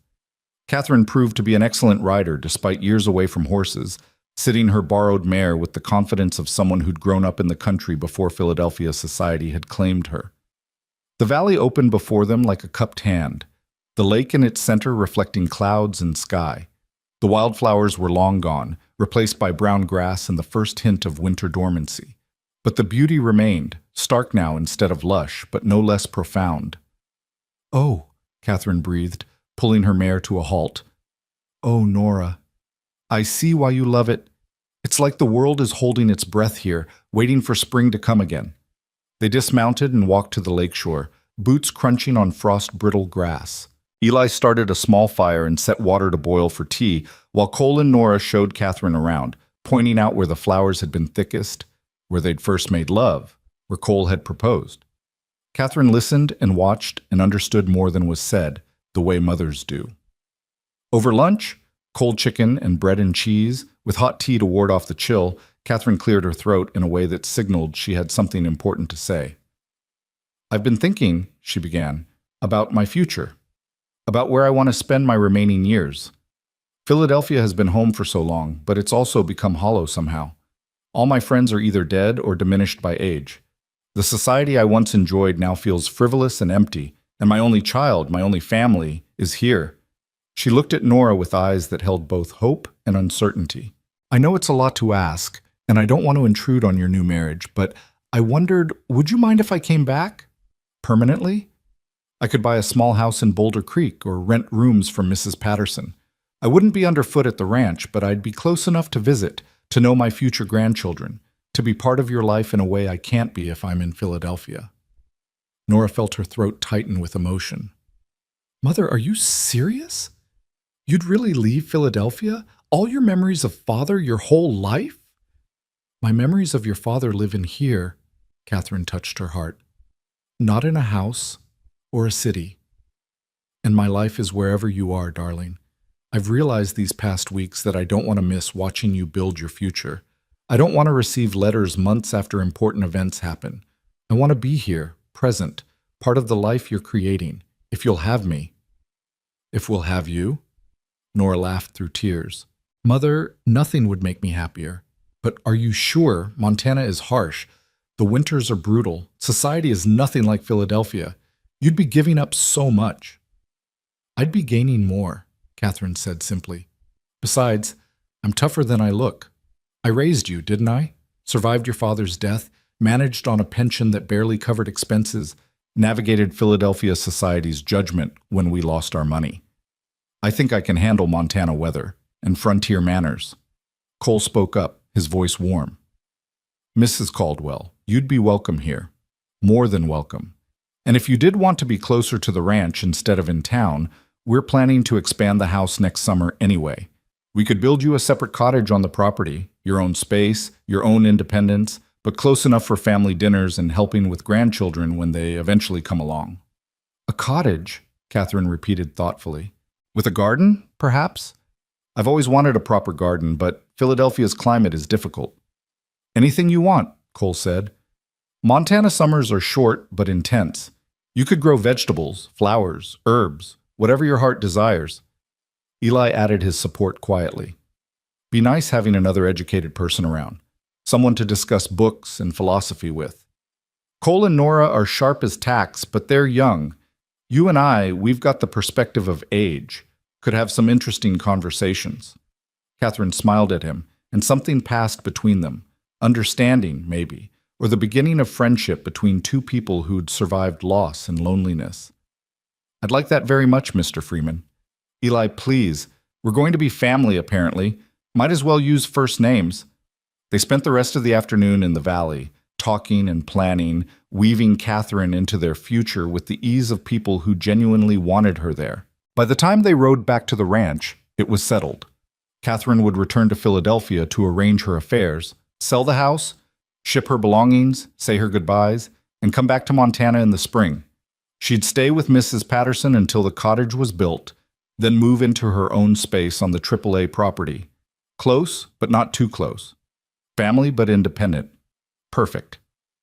That evening, their last before Catherine's departure, they sat around the table long after dinner was finished, talking about everything and nothing, stories about Nora's childhood in Philadelphia, about Cole's youth in Texas, about Eli's cavalry days and Catherine's years as a lawyer's wife. The lamp burned low and the fire crackled, and outside the October wind whispered of winter coming. But inside there was only warmth and laughter and the deep satisfaction of people who'd chosen to become family. "I have something for you," Catherine said to Nora as the evening wound down. She retrieved a small package from her room and placed it in her daughter's hands. "Your father's watch. He'd want you to have it, to pass down to your children someday. It's not much, but it's a piece of where you came from. Don't forget that, darling. Even as you build something new, your past made you who you are, both the good parts and the terrible ones." Nora opened the package with trembling hands. The watch was gold, worn smooth by years of her father's touch, with his initials engraved on the case. She remembered him consulting it constantly, timing his court appearances, always precisely punctual. Holding it now felt like holding a piece of him, a connection across death and distance. "Thank you," she whispered. "I'll treasure it. Always." The next morning came too quickly. They drove Catherine to the stage station in Boulder Creek, all of them quiet with the sadness of parting tempered by the knowledge it was temporary. When the stage arrived, Catherine embraced each of them in turn, Eli, Cole, and finally Nora, holding her daughter close. "Be happy," Catherine whispered. "Be brave. Be yourself. And write to me. I want to know everything that happens between now and spring. I will, I promise. And Mother, thank you. For understanding. For supporting my choices. For being willing to change your whole life to be part of mine. That's what mothers do, darling. We love you enough to let you go, and brave enough to follow when you find your way." Catherine pulled back, wiping her eyes. "Now go. Build your life. I'll see you in the spring." They watched the stage disappear down the road, dust rising in its wake. Then Cole took Nora's hand and they walked back to where Eli waited with the wagon. "She's a remarkable woman, your mother," Eli observed. "She is," Nora agreed. "I'm lucky to have her." "We're all lucky," Cole said. "To have found each other, to have survived our various trials, to have built this family from scratch. That's worth celebrating." The winter that followed was harsh but manageable, the ranch weathering the storms and cold with the resilience of good construction and careful preparation. Nora continued teaching through the school year, riding into Boulder Creek 3 days a week and working from home the other 2, marking papers by the fire while Cole did ranch work and Eli maintained equipment and planned improvements for spring. It was a good winter, productive and peaceful. The nightmares that had plagued Nora after Silver Creek came less frequently now, and when they did, Cole was there to wake her gently and hold her until the fear passed. She was healing in layers, discovering that recovery wasn't linear but cyclical. Most days she felt strong and whole, but occasionally the trauma would surface and she'd need to work through it again at a deeper level. Cole's patient understanding made all the difference. He never told her to get over it or accused her of dwelling in the past. He simply held space for her healing while reminding her how far she'd come. In February, news came that Pete Garris and his surviving gang members had been tried and sentenced. 2 hanged, 3 got life in prison. Sheriff Hendricks brought the news personally, probably expecting some reaction from Nora, but she felt only a distant satisfaction. Those men no longer had power over her. They were footnotes in her story, not the main narrative. "How do you feel?" Cole asked that evening after Hendricks left. "Free," Nora said simply. "Barrett's dead, his men are punished, and I'm alive and happy and building a life that has nothing to do with what they tried to do to me. That's the best revenge. Not dwelling on them, but thriving despite them. They wanted to break me, to reduce me to nothing. Instead, I'm a wife, a teacher, a valued member of this community. I won. They lost. That's all that matters." Cole pulled her close and kissed the top of her head. "You're amazing. You know that? The strongest person I've ever known." "I learned from good teachers," Nora said, thinking of Cole's steady courage, Eli's quiet resilience, her mother's adaptable strength. "And I had help. No one survives trauma alone. You need people who believe in you, who see your potential even when you can't. I had that. I have that. That's why I survived." Spring came eventually, as it always did, snow melting into rushing creeks and green shoots pushing through brown earth. Catherine arrived on a warm April afternoon, bringing trunks of belongings and an excitement that made her look years younger. She moved into Mrs. Patterson's boarding house temporarily, while Cole and Eli, with help from neighboring ranchers, began construction on her cottage. The building rose quickly through April and May, a small but perfect structure with 2 rooms and a porch, positioned on a gentle rise about 200 yards from the main house, close enough to walk easily, far enough for privacy. Catherine threw herself into planning her garden, consulting with Eli about what would grow best in Montana's climate, ordering seeds from catalogs, sketching elaborate plans for flower beds and vegetable patches. Nora watched her mother's transformation with quiet joy. The refined Philadelphia lady was slowly becoming a Montana woman, still elegant, still educated, but more relaxed, more herself somehow. She traded her elaborate dresses for simpler clothes, started wearing her hair in a practical bun instead of complicated updos, developed opinions about horses and weather and the territorial politics. She and Eli became close friends, spending hours in conversation about books and history and philosophy, their debates lively and their respect mutual. In June, Nora discovered she was pregnant. The realization came slowly. A missed monthly course, morning queasiness, an unusual fatigue. Doc Pritchard confirmed it with his examination and pronounced her healthy and likely to have an easy pregnancy. When she told Cole that evening, his face went through a series of expressions: shock, joy, terror, more joy, before settling on something like awe. "A baby," he said wonderingly. "We're going to have a baby." "Are you happy?" Nora asked, suddenly uncertain. They talked about children in the abstract, but the reality was different. "Happy doesn't begin to cover it," Cole said, pulling her into his arms carefully, as if she might break. "Terrified, yes. Worried about all the things that can go wrong, absolutely. But happy. Nora, you've given me everything. Love, purpose, a future worth fighting for. And now a child? I don't have words for how blessed I feel." When they told Catherine and Eli, the celebrations were immediate and enthusiastic. Catherine started knitting tiny clothes immediately, her needles clicking away while she discussed names and nursery arrangements. Eli carved a beautiful cradle from pine, spending hours in his workshop ensuring every edge was smooth, every joint perfect. The whole ranch seemed to glow with anticipation. The summer passed in lazy contentment. Nora's pregnancy progressed normally, her body changing to accommodate the life growing inside her. She continued teaching through the end of the school year in June, then took the summer off to rest and prepare. Sarah Mitchell, now 13 and more determined than ever to become a doctor, visited often to help and to discuss her plans for medical school back east. Nora encouraged her fiercely, never letting her forget that dreams were worth fighting for. "You're proof of that," Sarah said one afternoon as they sat in the shade of the porch. "You could have given up after what happened to you, could have gone back to Philadelphia and hidden from the world. But you didn't. You stayed and built something beautiful. You're my hero, Miss Caldwell. I mean, Mrs. Anders." "I'm no hero," Nora protested. "I just refuse to let terrible men define my story. That's not heroism. That's survival." "Maybe," Sarah said thoughtfully, "but there's different kinds of survival. Some people survive by hiding, by making themselves small. You survived by becoming bigger, stronger, more yourself. That's heroism in my book." In August, as Nora's belly swelled and moving became awkward, she and Cole took a final ride to the Wildflower Valley. The flowers were in full bloom again, a carpet of color that seemed almost absurdly beautiful. They spread a blanket and lay together in the sun, Cole's hand on her rounded stomach, feeling the baby kick and move. "Boy or girl?" Cole asked, not for the first time. "Does it matter?" Nora replied, also not for the first time. "Not even a little. As long as the baby's healthy and you're healthy, that's all I care about." He paused, then added quietly, "I've been thinking about names. If it's a girl, what about Annie, after my sister?" Nora had been expecting this and had already made her decision. Annie would be perfect. And if it's a boy? Thomas, maybe? After your uncle? Tears filled Nora's eyes. That would honor him well. He died protecting me. Naming our son after him would keep his memory alive.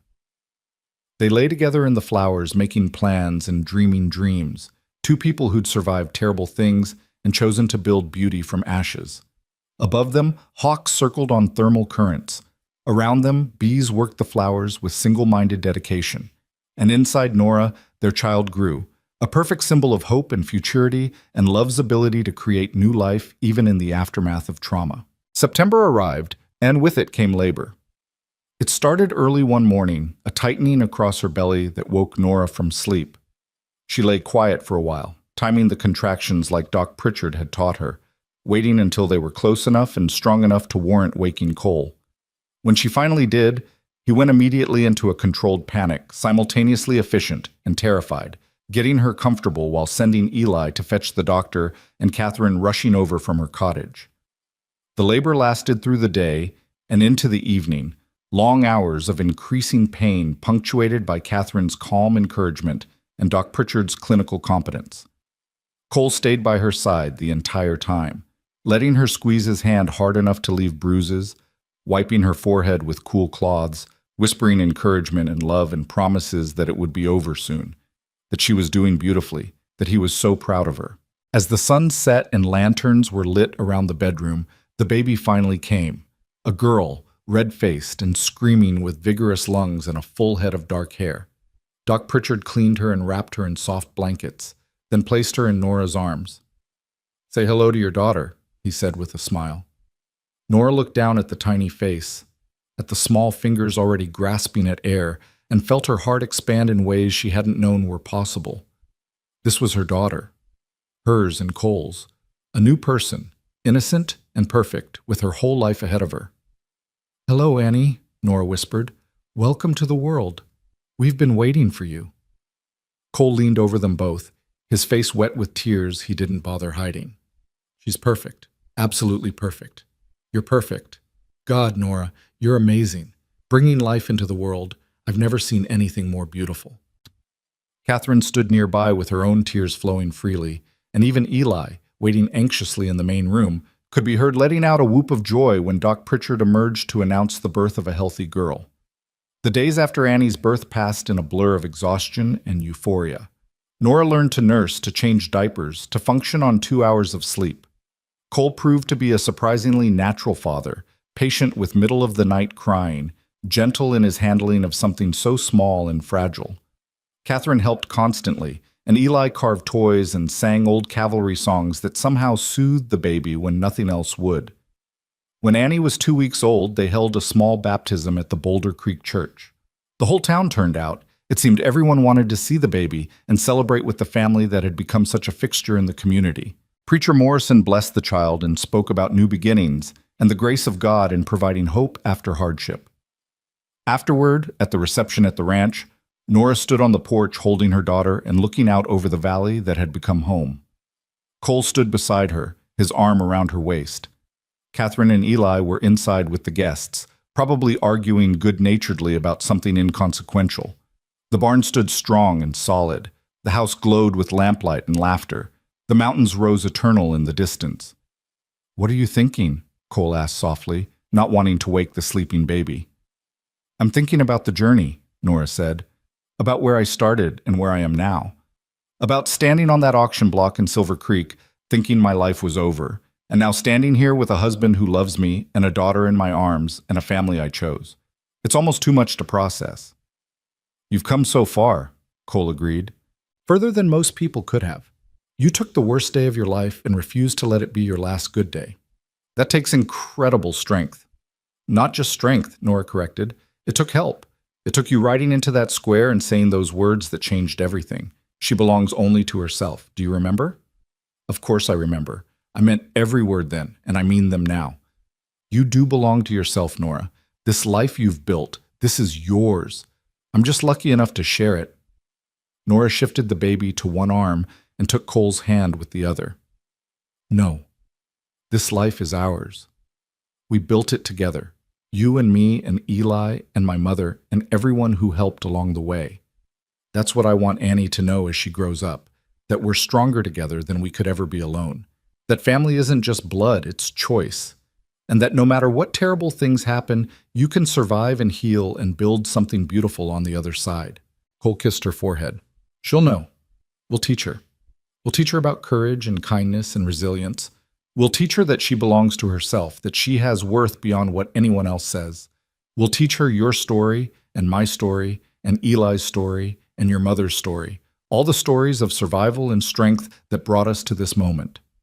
Inside the house, someone started playing the fiddle, probably Old Man Henderson, who never needed much excuse to make music. Other instruments joined in, and soon people were dancing despite the limited space.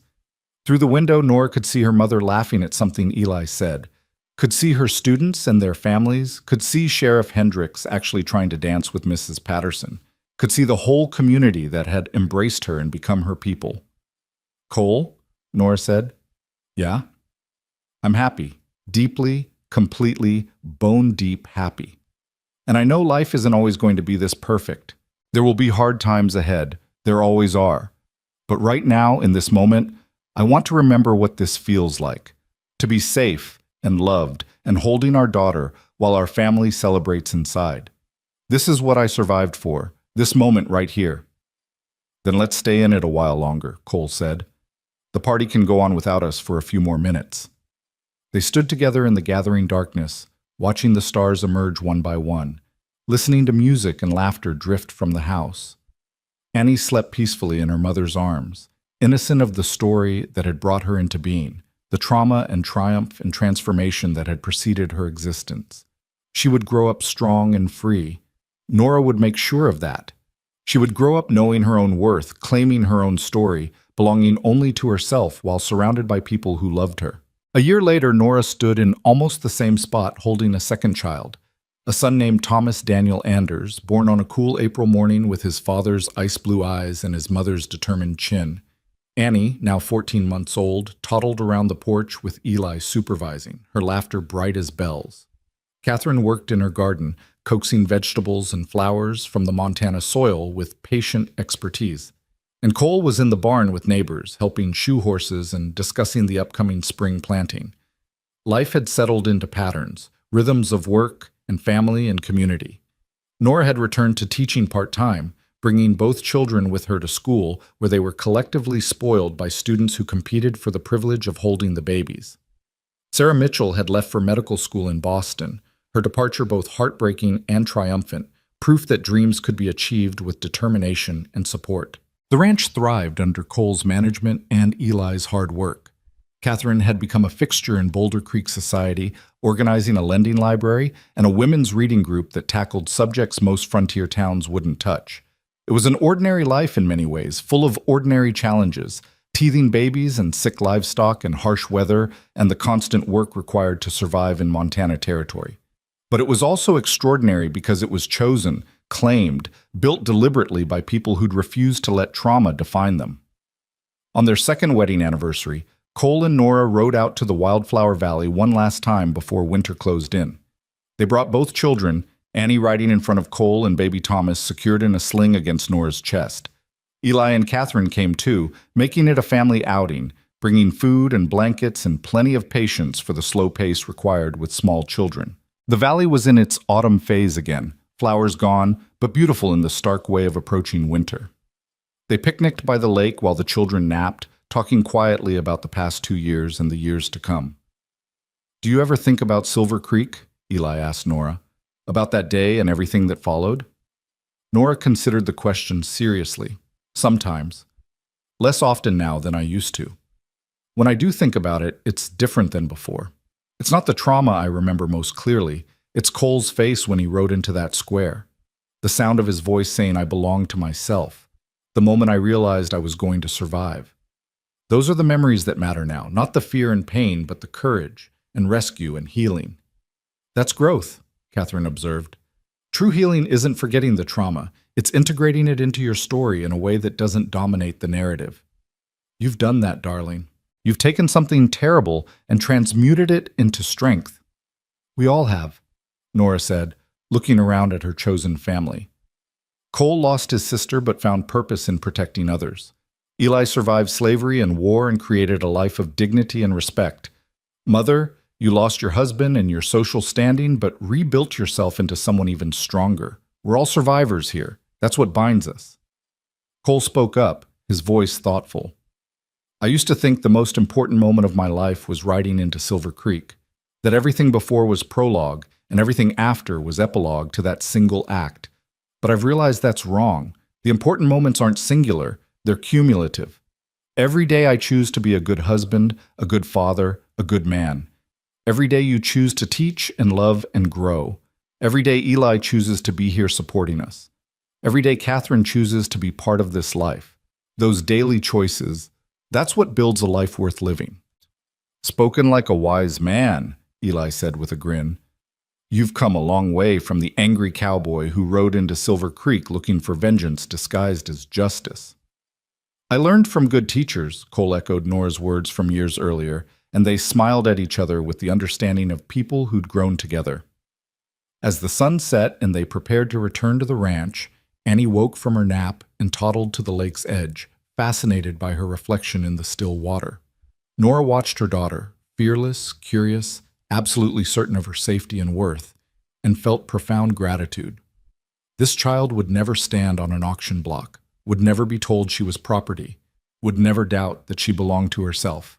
That was the gift Nora and Cole could give her, the freedom to be fully human, fully herself, without the weight of trauma or oppression limiting her possibilities.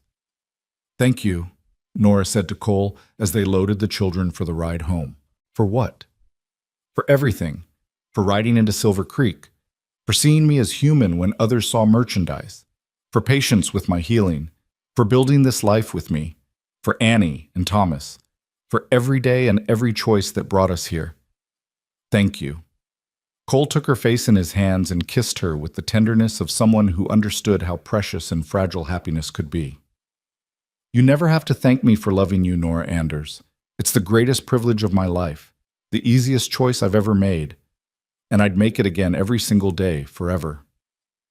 They rode home together through the gathering darkness, a family chosen and built and defended with every ounce of courage they possessed. The ranch came into view as the last light faded, lamplight glowing from the windows, smoke curling from the chimney, horses nickering in the barn.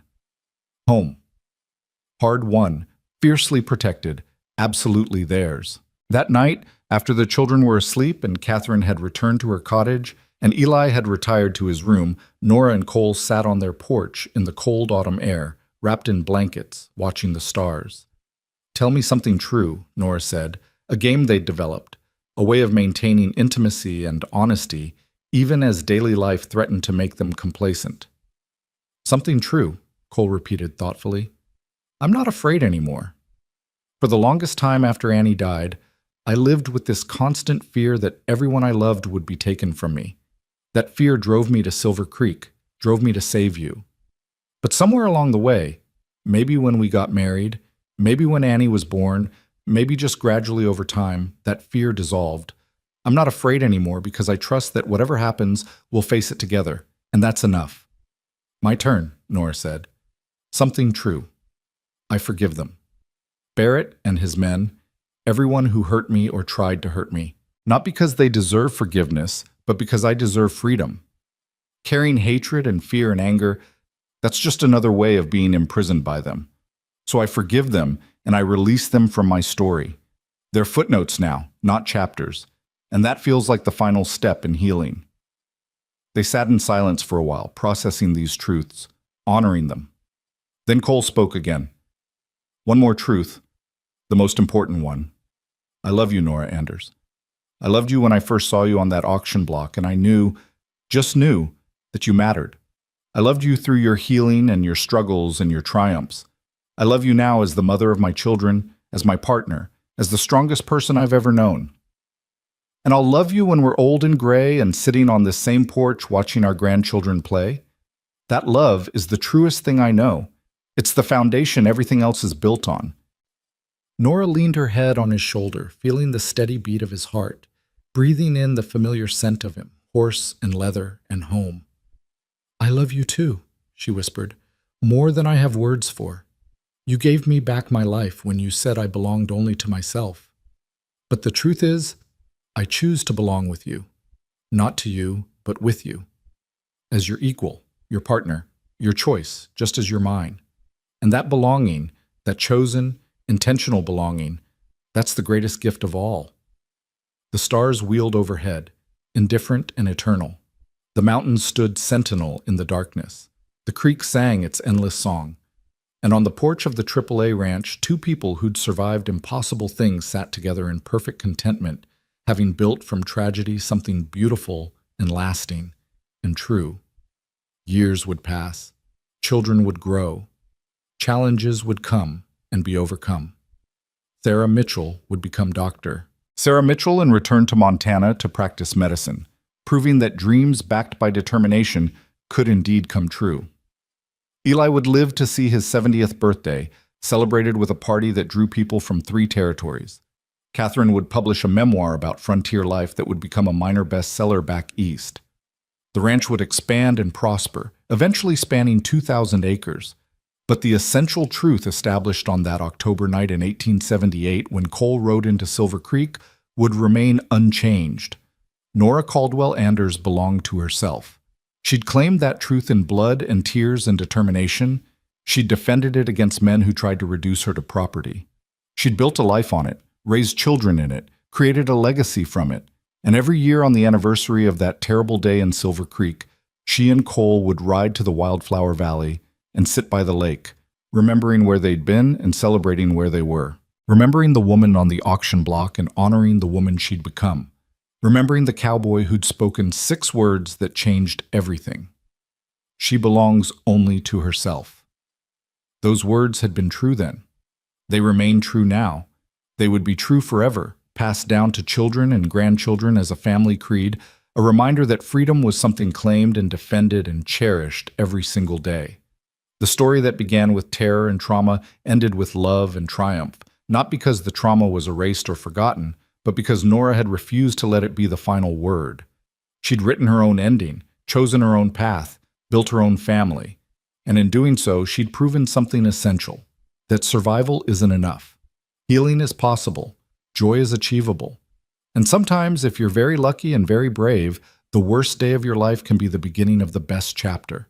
She belonged only to herself, and she was exactly where she wanted to be, where she'd chosen to be, standing beside the man she loved, raising children who would grow up free, building something beautiful from ashes. That was her victory. That was her story. And it was just beginning.